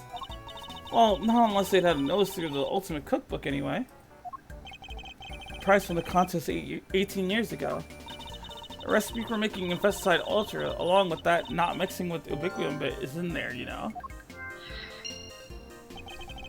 So you're familiar with the contents of the book? Oh yes, dear. I know it inside and out. So I work for the Tangaroa group, you see. We're the company behind Cold Killer X. I'm sure you've heard of it. Cold Killer X. It's back sniffles and sneezes with ease, apparently. After Sammy Poople was found guilty, I'm sorry, the nickname kind of just threw me off. The company took custody of the book. But they only grant their most trusted people access to it, of course. Which means Miss Scone is one of those elites, I suppose.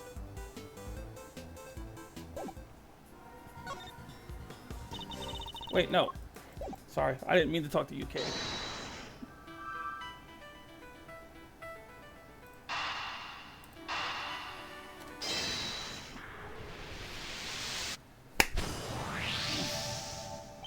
The Ultimate Cookbook contained instructions on how to create the poison gas, and the current owner of that book is none other than Miss Judy Bound. No way, you mean... I'm afraid I do. Miss Bound would have been perfectly capable of setting up the gas trap. Finally, we can prove that she's been lying to us. Alright, well, let's go confront her. Look at my queen. My goddess.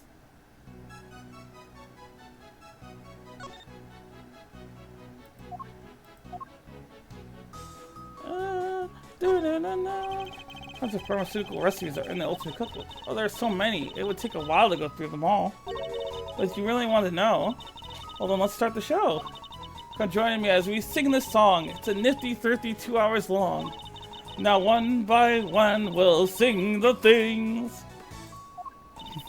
The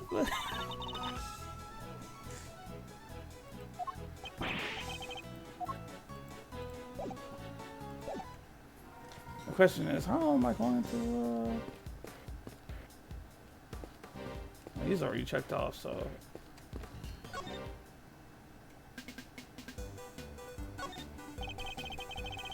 Look, I'm very less used to. There seems to be some pretty specialized items in use. Light emitting devices, luminous fabrics. Oh, I can tell you all about those, dearie. After all, I'm the one who gave them to Moody Judy. It was my way of saying sorry after I broke the rules all those years ago. I brought her 4 lovely new salt lamps, and I gave her the 4 pieces of luminous cloth I used for the contest. I'm super jealous of you. Well, us girls have to do our best, don't we? Now, everybody understands, of course. That had better not be a dig at me, Delish. I told you how kind I thought that was. Yes, back when you were a dear, sweet, innocent baby boy. What happened to you, huh? A dear, sweet, innocent baby boy? Mr. Fender? Can't quite picture that, I have to say. So these decorations, they're all the same as the ones you saw 18 years ago, correct? Yep, salt lamps, glowing fabric, light-emitting doodads, the whole bit. There are 4 luminous cloths in use to the autumn wing, but I'm sure I saw another one somewhere. Not like, oh, it's in my bag somewhere. I'm sure of it. What is she looking for? That's not it. Maybe I should jog her memory with something so Miss Scone will tell us more.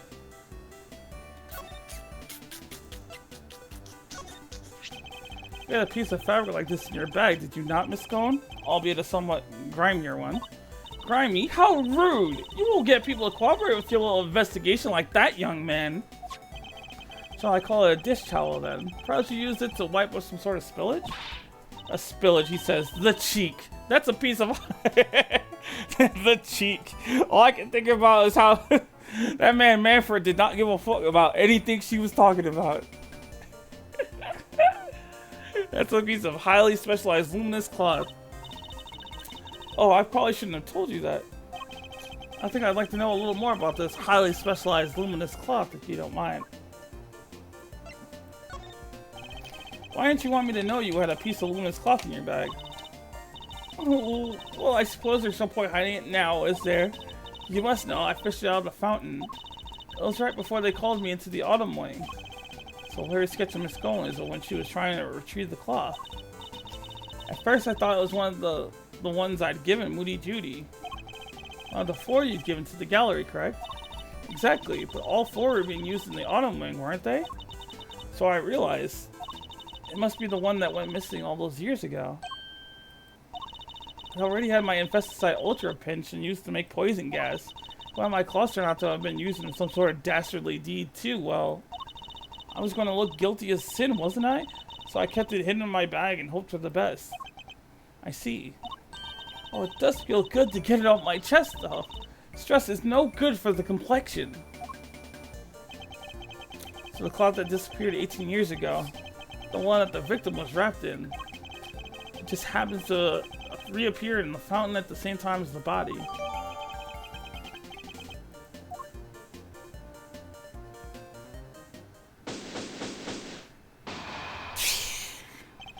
And that's that. All that's left now is to await the results of the test of the teapot.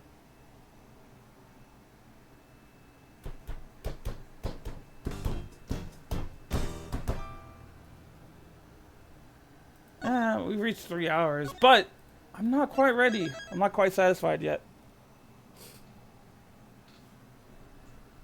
We must keep going for the sake of the future. Ooh.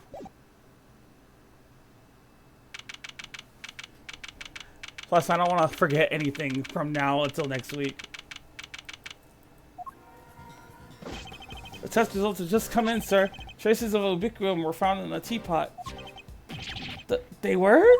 It's like Mr. Edgeworth said.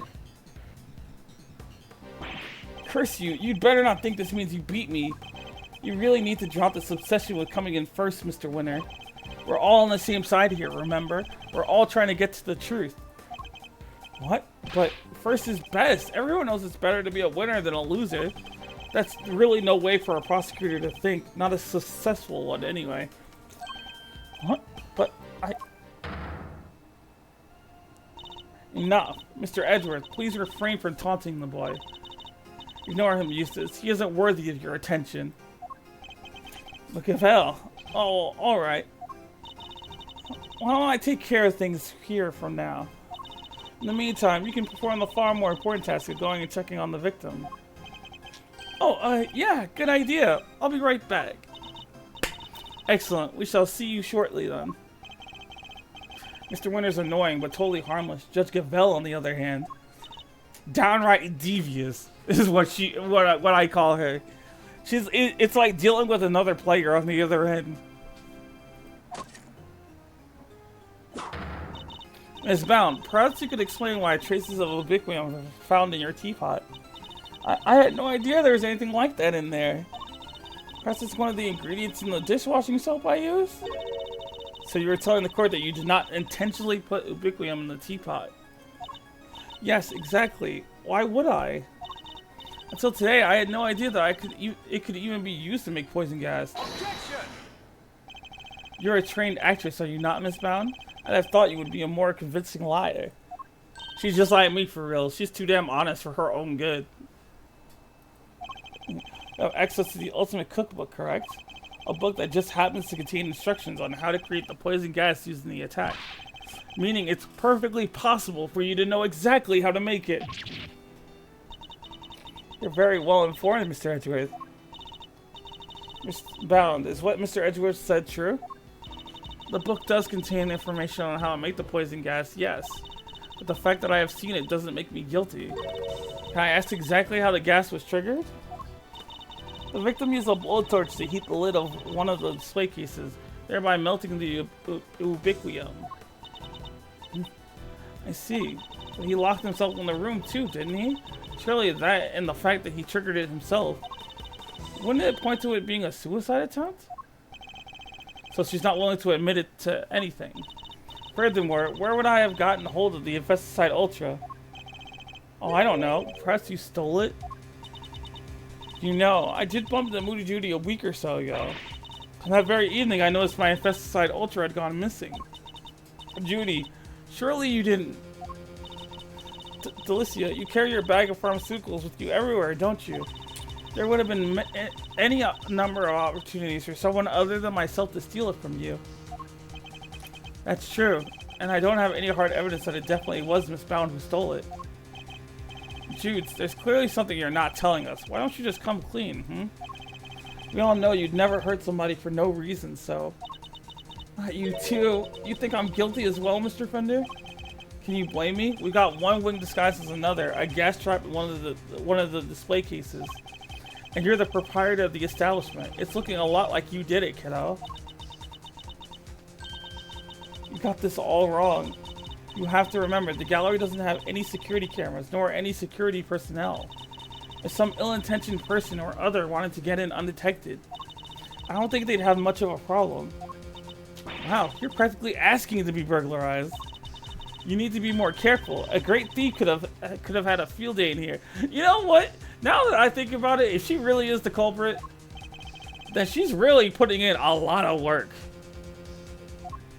Oop.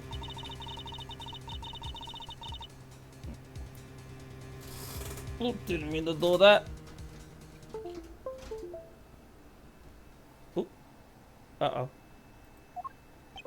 Okay, good. We're good. Why isn't the R button working? Uh-oh. Why isn't any of my buttons working? Oh no! I think the game froze. Oh no. Yep, it froze and it closed. Don't worry though, I'm pretty sure autosave has something for us. Maybe, possibly. We'll just boot her right back up and get in. Personally, I blame the controller.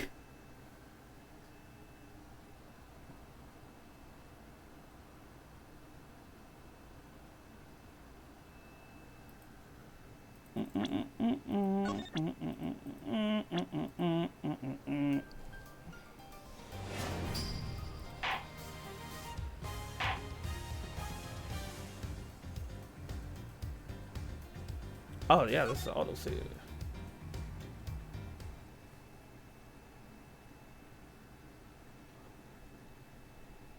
Come on.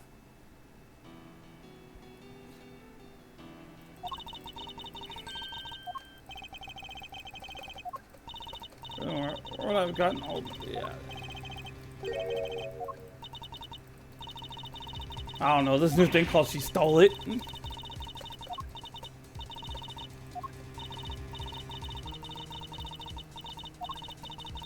Yeah, I've seen this. I don't know myself to steal from.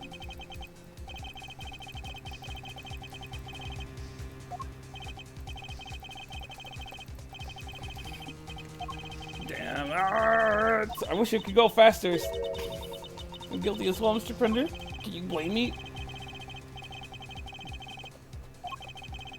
No, yeah, like I was saying, because there's no security cameras and no security personnel, you could really tell that she planned this all out.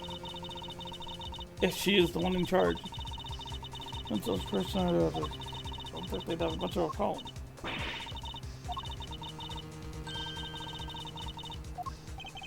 I don't think she's joking. Actually, it seems that Mr. Gusto did in fact enter the gallery before it opened. She just one tough cookie. She's not budging an inch. Maybe it's time to rock a little technique Gregory taught me back in the day. What technique might that be? So hear me out. Everything's connected to what happened 18 years back, yeah?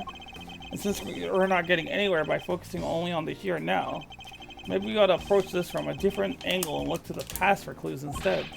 The turnabout in thinking. So my father used this method as well. Alright, let's run this through the old Thinkatron. How was Jude's involved and what happened back then? That's not. That was because of her that Mr. Rose's skin's melted. And yet his sculptures are here on display at this very gallery today.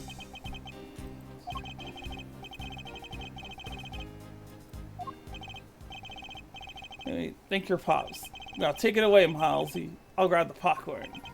It's bound. You say that you were the one who caused Mr. Cross's creation to melt 18 years ago, correct? I'm afraid so. I was young and foolish, and it was a terrible accident. And yet, what you did allowed you to open this exhibit, no? What do you mean? Yes, what do you mean, Mr. Edgeworth? If you are going to ask us questions, perhaps a formal testimony from Ms. Bound might be best. Yes, perhaps it might. I'd like to know a little more about Zodiac Hall, and about why Ms. Bound decided to dedicate this space to Mr. Frost's work. Very well, if you believe it to be relevant to the case, I will allow it. Ms. Bound, would you mind? Not at all. I'll do whatever it takes to prove that I'm innocent. Then please, if you could give us some background on Zodiac Hall and the pieces on display here.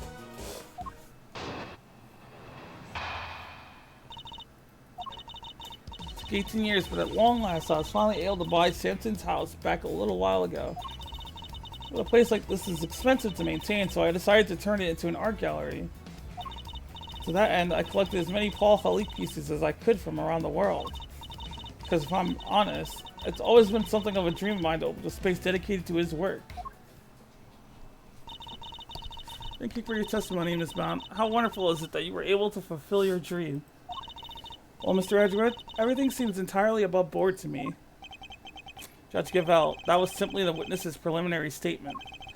As you surely know, the value of that testimony cannot be evaluated without due cross-examination. Spoken like a true attorney. Very well. You may do what you must.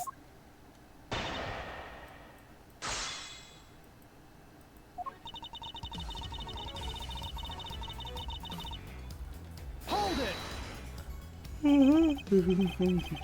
You must have gone through a lot to buy it back, Miss Bound. This home, this place, such memories abound. I couldn't stand to lose what I had found. Oh, she's singing. Gosh, she's so bad. Samson, I did what I had to do to see that home was waiting here for you. Now look at her, she's so pretty. It looks so easy. I'll say, but I wouldn't expect any less from a trained triple threat performer. Continue with your testimony, Miss Bound, minus the singing, if you please. So I decided to turn it into an art gallery. Hold it! You managed the gallery by yourself, Miss Bound? Yes, well, we only opened today, so I haven't done much actual managing yet, but I have to keep the mansion going. Can't have it falling down around my ears. Samson could come home any day after all. So she really got the house back for him. I'm so sorry, Judy. I wish I could have done more. Well, you've done plenty, Mr. Fender. If anyone should have done more, it's me. Even if the only thing I can do right now is to keep this place safe for Samson. Collect as many Foley pieces as I could from around the world.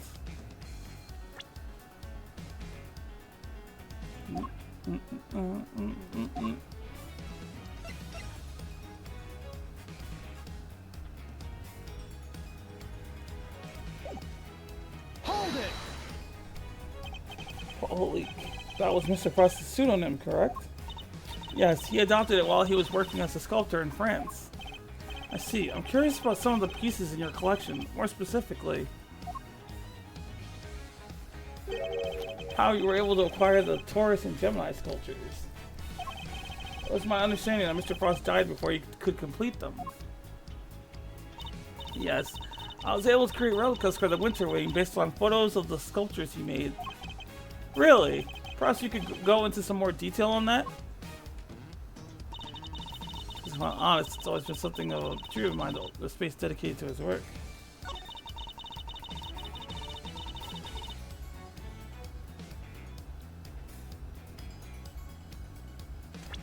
Hold on.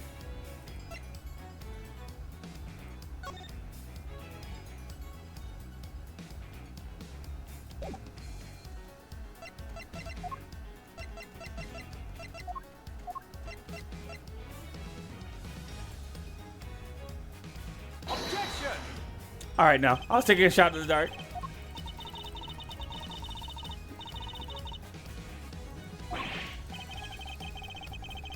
Seems had nothing to do with this case, but neither does that piece of evidence, Mr. Edgeworth. Hello, what the? Nah, you. Nah, you. Hold it! Tell me more about this dream of yours, Miss Bound. Well, what I really wanted was to open a gallery with Samson, of course. A gallery of dance, a gallery of song, a gallery of gaiety and candy all day long. That was the idea, anyway. Here I thought art was to be appreciated in silence, not accompanied by musical numbers. Alas, Mr. Tangaroa transgressed against the edicts of the Goddess of Justice. And as such, that part of your dream may go permanently unfulfilled. Oh, Samson he's innocent. That awful prosecutor refused to listen, but it's true. He'd never hurt anybody. Tangaroa gave a false confession in order to protect Ms. Bound. The two of them really did what they could to protect one another, didn't they? Hold it! Those you mentioned. You mean the ones you yourself took in Mr. Frost's room 18 years ago? Yes, you certainly know a lot about what happened back then, Mr. Edgeworth. So the statues in the Winter Wing were just copies. I didn't even get to see them before they melted. No, the sculptures in question were definitely not replicas. Which means that Miss Bound is lying. I know, it's such an awful shame, and after we went to the trouble to recreate them too. No, which weren't replicas. They're the very ones from 18 years ago. I need to show her I'm aware of that, or I'll never get to the truth.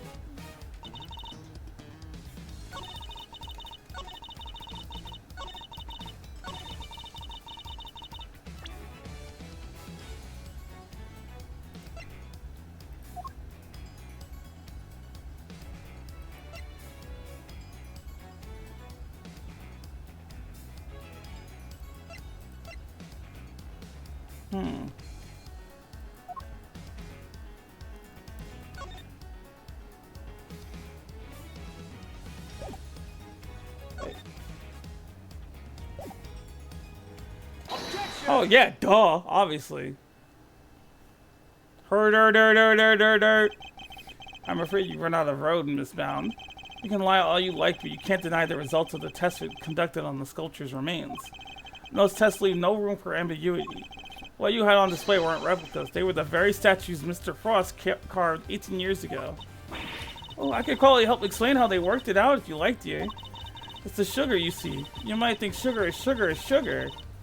But the composition is actually very unique. You could probably recreate the statues, but the sweet secret of their chemical makeup, no chance. Thank you, Miss Scone. I don't recall asking for her help, but still. To put it simply, the statues didn't disappear back then because they melted. They disappeared because you spirited them away and kept them hidden for those 18 long years. What? You got the pair of flavored ice sculptures around somewhere for all that time? It's not the most out there idea in the world, assuming you had a big enough icebox. Overruled. Quiet, all of you. Miss Bound, have you anything to say in your defense? So you've already learned that much. Should I take that to mean you admit to having hidden the flavored ice sculptures in question? No, I admit to no such thing. You haven't proven that I was the one who took those statues away. And you won't, because it would have been impossible for me to do so in the first place. The police were already here when they disappeared. How could I have done it without them noticing? How indeed. Oh yeah, know exactly how you did it.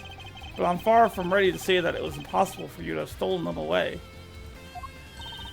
You're a very persistent man, aren't you, Mr. Edgeworth? I am indeed, and I won't stop until I get to the truth. I see. Then I better tell you exactly what I did that day 18 years ago. All the time before judging began, I was waiting upstairs in our living area on standby. During the judging, I had to go change the camera's film cartridge for Samson. But before I could take the camera back to Samson, I discovered Mr. Frost's body. Later, around when your father arrived, I began to make the rounds and serve tea to everybody present. That was when I saw Mr. Gusto entering Mr. Frost's room. And those were my movements on the day it all happened. I hardly see how you could take issue with any of that. As for us to decide, Miss Bound, are you saying there's a contradiction in her story, Mr. Edgeworth? I'm more focused on proving the fact that she did indeed steal those statues. The question is when she would have had the opportunity to do so. If I can pinpoint that, I might be able to prove what exactly she got up to.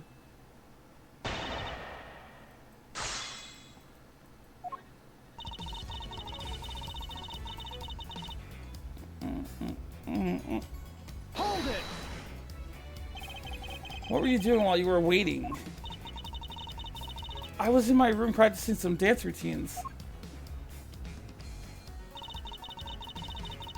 I was on a TV show called Bacon Bop. It's Samson, you see. Bacon Bop. What kind of show was it? It was a children's show. The two of them would sing and dance as they made a variety of sweets. Whoa, that sounds awesome. Hold the phone. Miles, you used to watch it? My father introduced me to it. I may have watched an episode or two. So Ms. Bound passed the time before the judging began by practicing her dance routines. Was this the moment when Ms. Bound...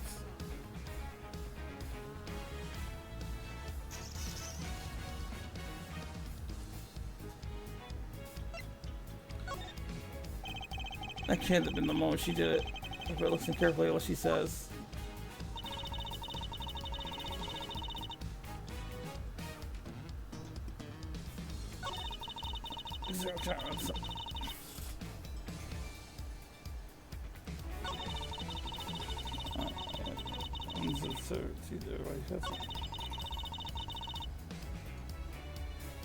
Hold it! Not exactly to see Mr. Gusto enter in the victim's room. Saw your father and the others were investigating the room where the body was found. Gusto said he went in there to get back a photo of him and Frost and their kids. Because he didn't want anybody to suspect they'd been working together, right?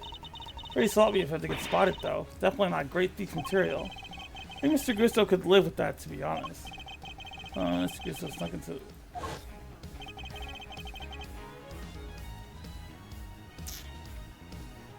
I don't think that this was it either. Something about that just doesn't seem right. Figure out when Miss Brown would have been able to steal the sculptures. What was her best window of opportunity? You'd think a great thief like me would have had an inkling, but I'm drawing a blank here. Going to get to the bottom of this. You'll need to grill her harder. So get to it. We're right behind you, big man.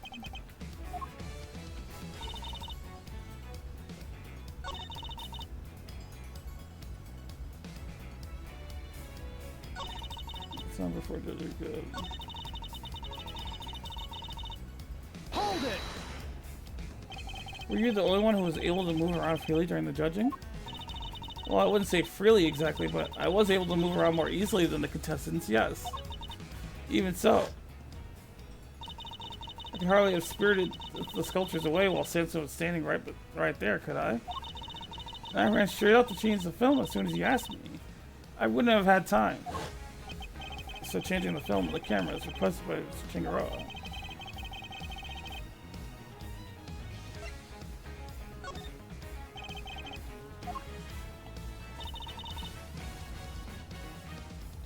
Hold it!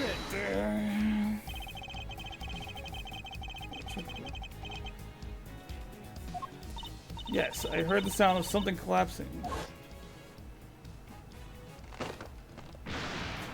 You know what? I just thought of something. Isn't it weird that she went to go call the police, but Samson went along to, like, you know, with the judging? I just realized that. It might be this.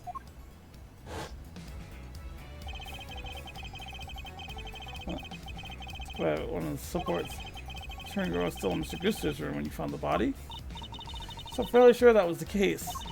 He was judging each room in order, and he'd like to take his time.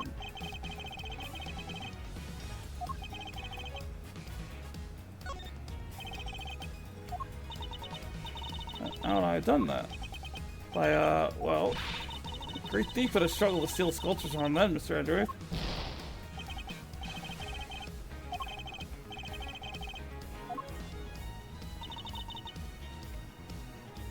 Hold it! This is what you did today? Yes. I went around and offered everybody working on the investigation a cup of tea. Present company included. I remember it well. You were here, there, upstairs, downstairs, everywhere with that little cart of yours. Interesting. And did anything strike you as strange around that time? Oh yeah, Gregory was singing the praises of Judy's tea, and I think he mentioned his saucer was cold.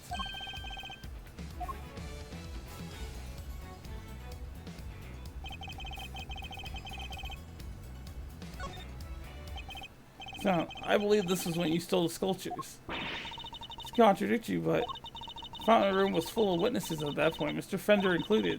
Are you suggesting that I somehow got the sculptures out of Mr. Frost's room right under everyone's noses?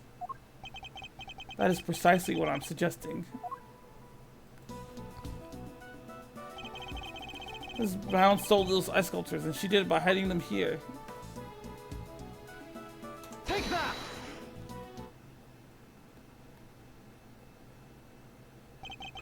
My father and Fender had no idea that one of the sculptures was mere inches away from them. Because it wasn't just a tea set you're pushing around, Miss Bound, but a hidden ice sculpture in a glass case. Overruled. Surely such a thing would have been impossible. Why would it be impossible? Well, a case of that size fit on a serving cart. It would have been spotted immediately. Objection! Who said anything about a servant cart? What? I'm not sure I follow, Mr. Edgeworth. What are you suggesting she use instead?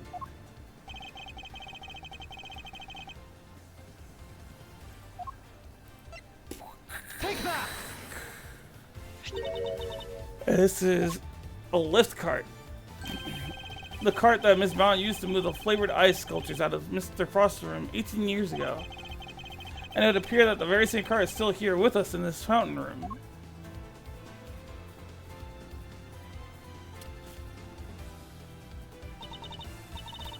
We originally bought it for use in the contest. And you're saying that Miss Brown loaded Mr. Frost's sculptures onto this cart and carried them off? I am. As you can imagine, all one would need to do is lay a case on its side, add a tablecloth, and look exactly like a normal serving cart, thus allowing her to move the sculptures around freely. Can it be? Holy moly, of course! That's why those saucers were so chilly. They were sitting on top of a big block of ice. Just like if you ever worked in a restaurant where you have like the ingredients and in like a container in a I don't know what it's called, a bar, yes, in a salad bar, and there's ice underneath the containers to keep the ingredients cool. It's kind of like that. Dude, how could you? Impressive. Then again, you are Mr. Gregory Edgeworth's son. I should have expected no less. There isn't a scrap of evidence that I stole the sculptures all those years ago now. And yet, I knew that no matter what I said or did, I'll always be under a cloud of suspicion. So you admit it? You admit that you stole them from Mr. Frost's room? Yes, I do. I took those sculptures in their glass cases out of the room 18 years ago.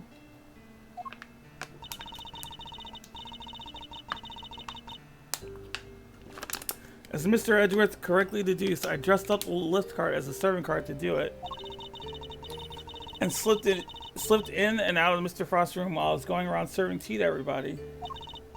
In the end, I removed not only the sculptures, but the flavored ice zodiac blocks as well. Zodiac blocks? I feel like I've seen them for myself before. There's a huge block of ice on display here. Must be incredibly heavy. No, maybe not. Was it being hollow on the inside? The winter room really is an exact replica of Mr. Frost's room from 18 years ago. And even though my father never saw them because they'd already melted, the zodiac blocks must have been in the victim's room back then as well. When I had finished moving the 2 ice sculptures and the 2 zodiac blocks out, I took 2 fresh, empty cases to Mr. Frost's room and put them where the original 2 had been. Only the sculptures had been kept in glass cases, you see, to prevent them from being damaged. The blocks were a little more robust, so they had been displayed as is. As stated in the contest rules, we were responsible for providing all display materials, including cases. Meaning it would have been easy for her to prepare those empty spares she swapped in. Mr. Frost's room contained quite a few other flavored ice works in progress. I figured if I melted them down somehow, the resulting puddle would look like it came from the ice sculptures. That is how the sculptures from 18 years ago came to be in the Winter Wing today. Say, Mr. Edgeworth, that's quite the confession. Indeed. I think she offered it so willingly because she knows there's nothing we can do with it. That's all I have to tell you. However, despite everything I've shared, you can't charge me with anything now, can you? That's cute little smile on her face. I love her. How do you figure that? Oh my. I would have thought you might know at least this much given we're at a crime scene. I suggest you memorize the various statutes and limitations outlined in this book. Statutes of what?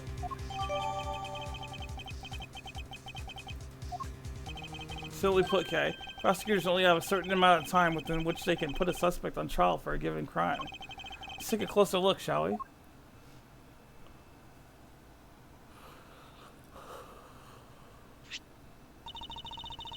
So, different for every crime. Murder, 15 years? That's 7 years. Ah! Yes, Miss Bound stole the ice sculptures 18 years ago. So it's too late to have her arrested for that crime. I don't believe it. Theft is a serious matter, especially when it involves the removal of evidence from a crime scene. However, as you yourself just pointed out, Ms. Bound can no longer be prosecuted for her crime. Running your revelation rather pointless, wouldn't you say, Mr. Edgeworth? Objection! I wouldn't be so sure about that. For you see, the theft of the ice sculptures isn't my principal interest here. I find the body that reappeared 18 years after the theft to be of considerably more interest. Are you suggesting that I also hid Mr. Frost's body? I'm indeed. But how do you keep a body hidden for 18 years without anybody finding it? By hiding it in a very unusual way. Oh, now this is interesting. Are you telling me that you know where the body has been for all this time, Mr. Edgeworth? It's not such a big leap if you think about what Ms. Bound has told us already. Let's just say it wasn't just flavored ice that she removed from Mr. Frost's room back then. Very well, if you're confident in this claim, let us put it to the test. Where exactly was Mr. Frost's body hidden?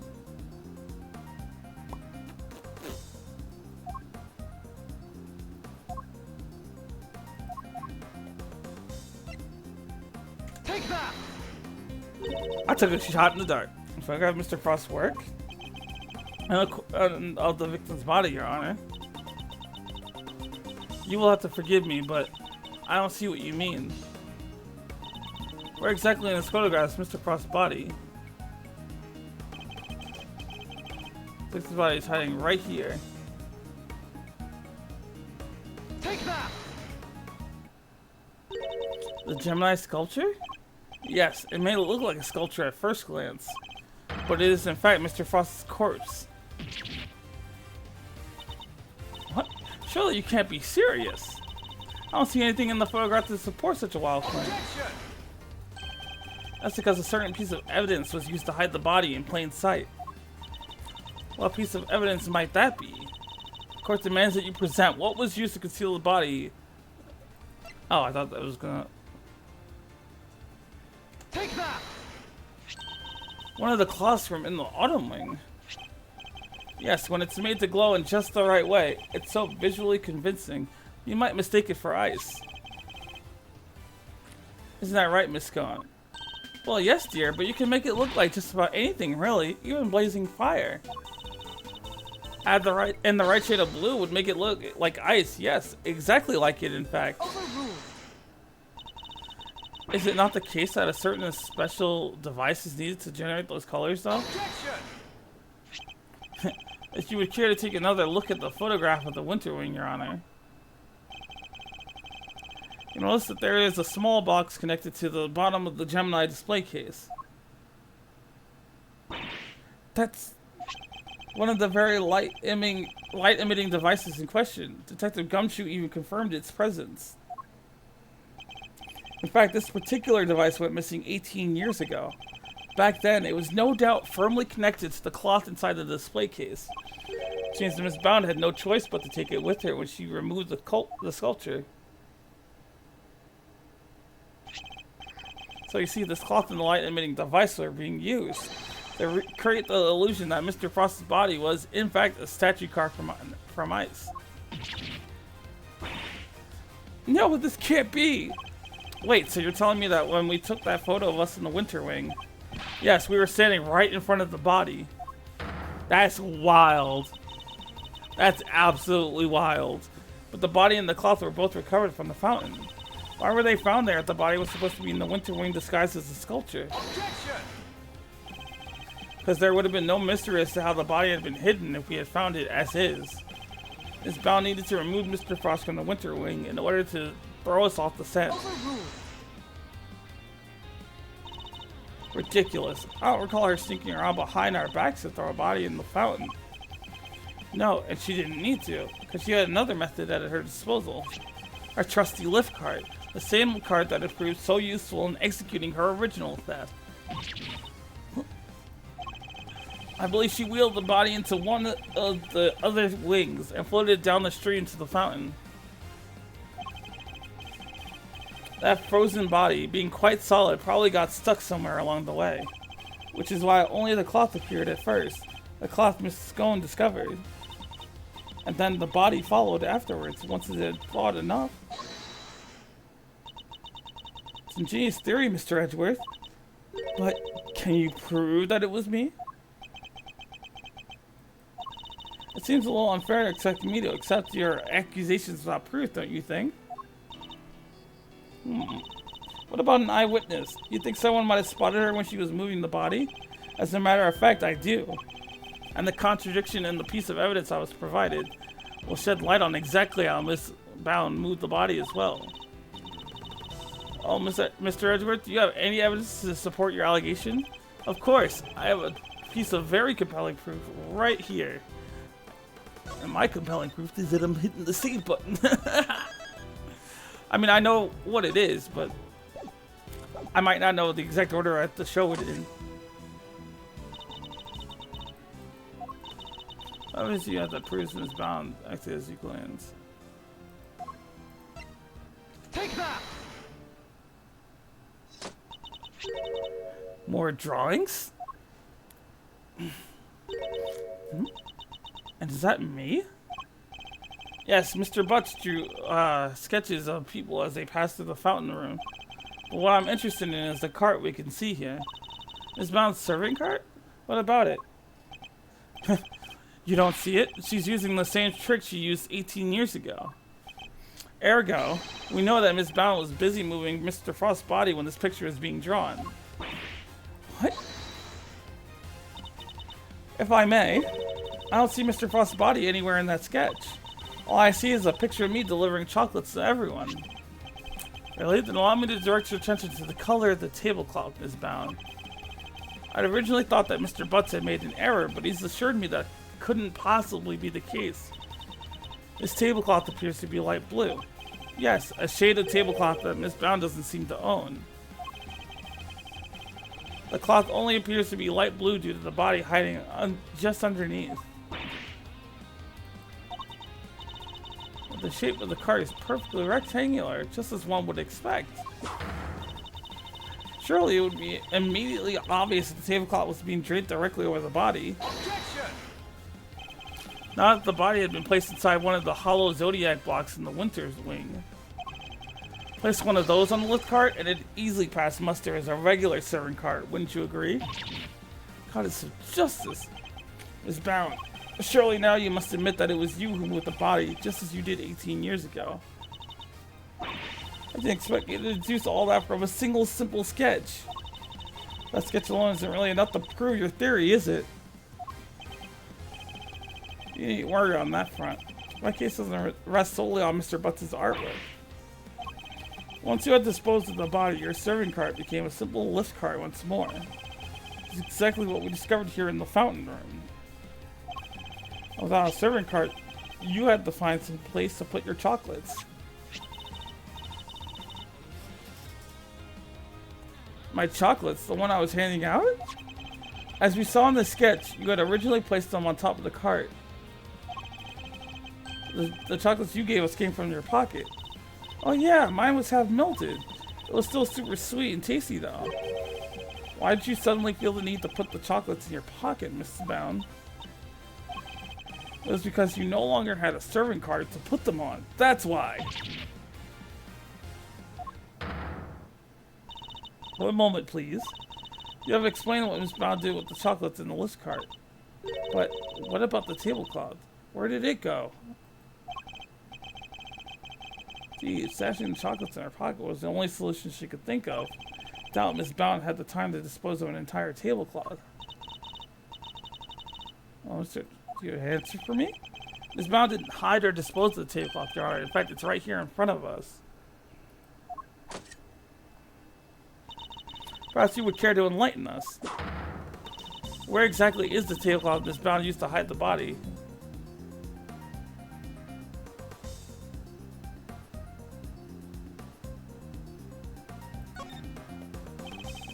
Oh wait, hold on.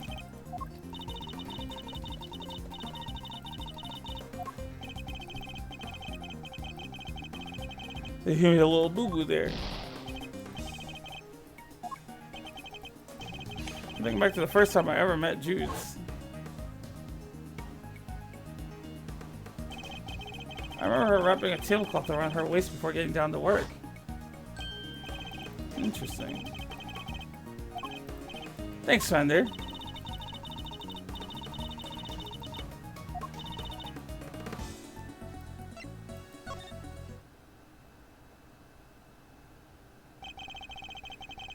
Miss Bound has a tablecloth on her person, and in plain view, in fact. In plain view. No, surely you don't mean Miss Bound. It's a cloth around your waist, isn't it? And given that the Zodiac block were kept in glass cases, that cloth would have been in direct contact with the ice. All we would need to do is confirm my theories, test the cloth for traces of the sugar used in Mr. Frost's work. The game is up, Miss Bound. It's time to come clean.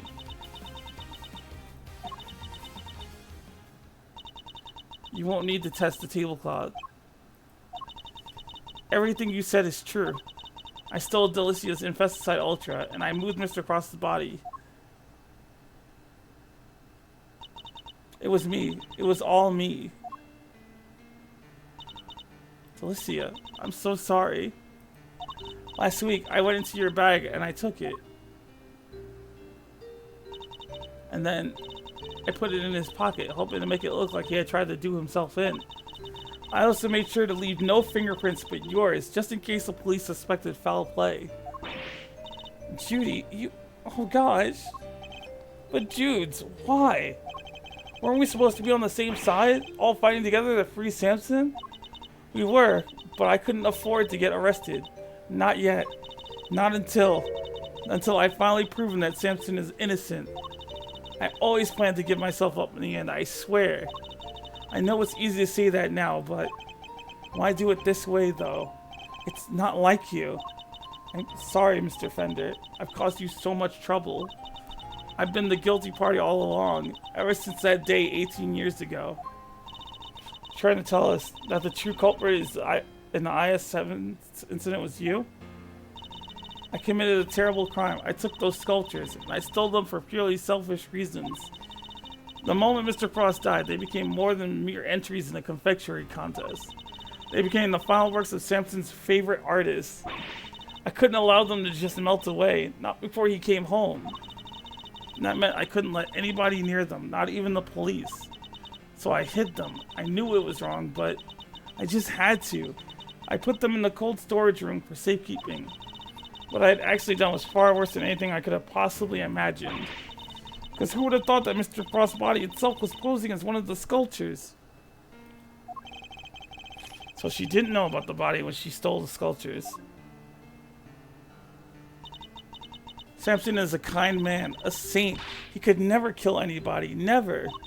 And yet, because of what I did, the police never found Mr. Frost's body, and Samson was found guilty.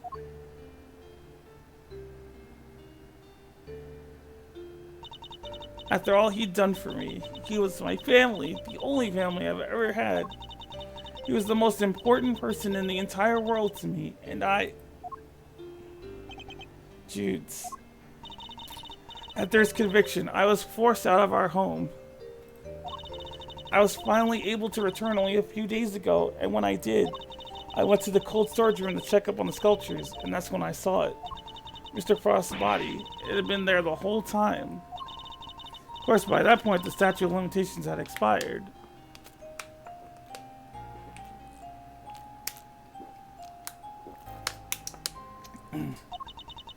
So I did what I did today, because it was the only way I could think of to make things right. It seems I've misunderstood her intentions.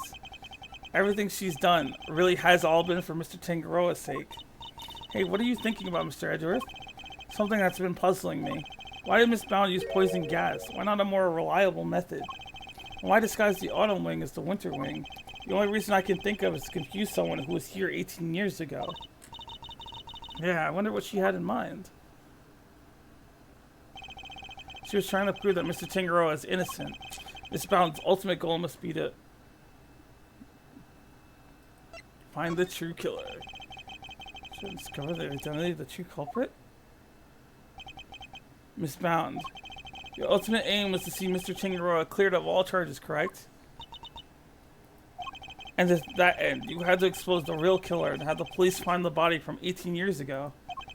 Is my understanding of your intentions correct? Exhibiting the sculptures was sure to force the killer to return to the crime scene. After all, they were the only person apart from you who knew that the body was hidden in the icework. So they would have freaked out thinking the body was about to be discovered and come running, yeah? Exactly, but Miss Brown ran the risk that the killer might successfully cover their tracks this time. In the worst case scenario, they might even have been able to remove Mr. Frost's body from the scene. So how could she lure the true killer into revealing themselves without putting vital evidence at risk? Oh, I see what you're getting at. You're saying that that's why the Autumn Wing was all winter wingy.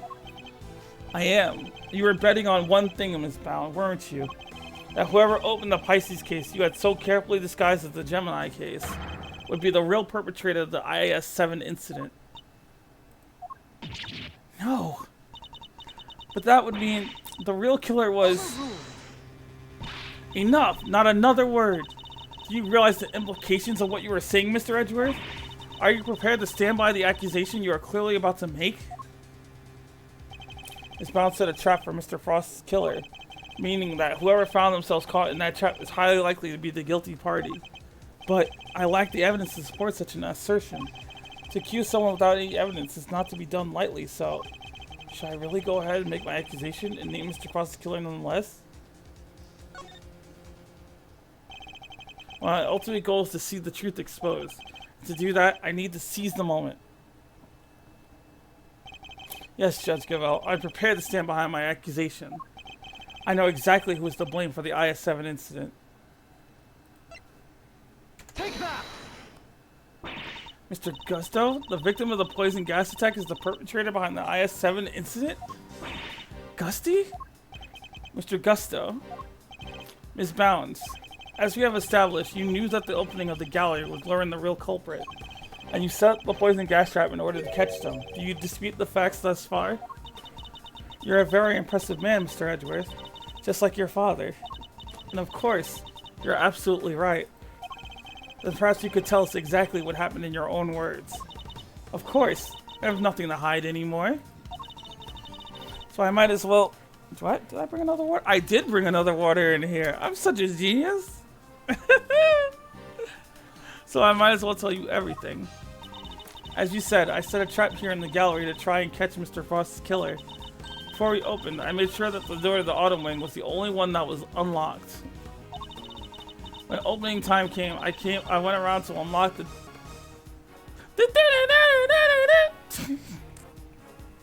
When opening time came, I went around to unlock the doors of the various rooms.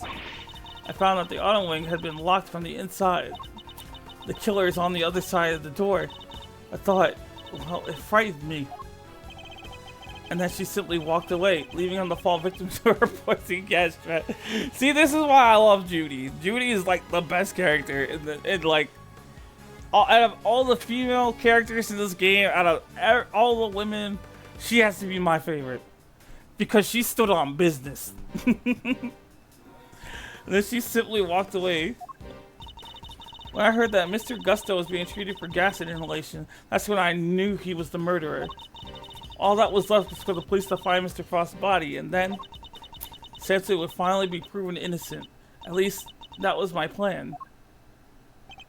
Jude, why didn't you tell me? You know I'm always here for you, right? We could have found another way. It didn't have to be like this. Thank you, Mr. Fender. You've been so very kind to me all these years. But I'm the one who created this mess, so it was up to me to try and clean it up. I didn't care what it took, as long as I could get Samson out of that awful place. Judy. 18 years ago, the police managed to cover up the fact that Mr. Frost's body had gone missing. If I went to them now and said it had reappeared, I was afraid they might have tried to cover things up again. So I worked to set off a very public incident here in the gallery in front of as many witnesses as possible. I'm so sorry, Judy. You, Samson, Gregory, I let you all down. Fender. This can't be easy for him. Not at all. No, I'm the one who should be apologizing. Mr. Edgeworth, Mr. Fender, I hope one day you can forgive me. And whatever punishment I have to face, I'm ready to accept it.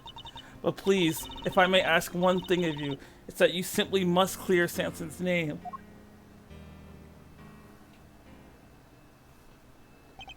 The way the truth of these past 18 years had come to light was unexpected, to say the least.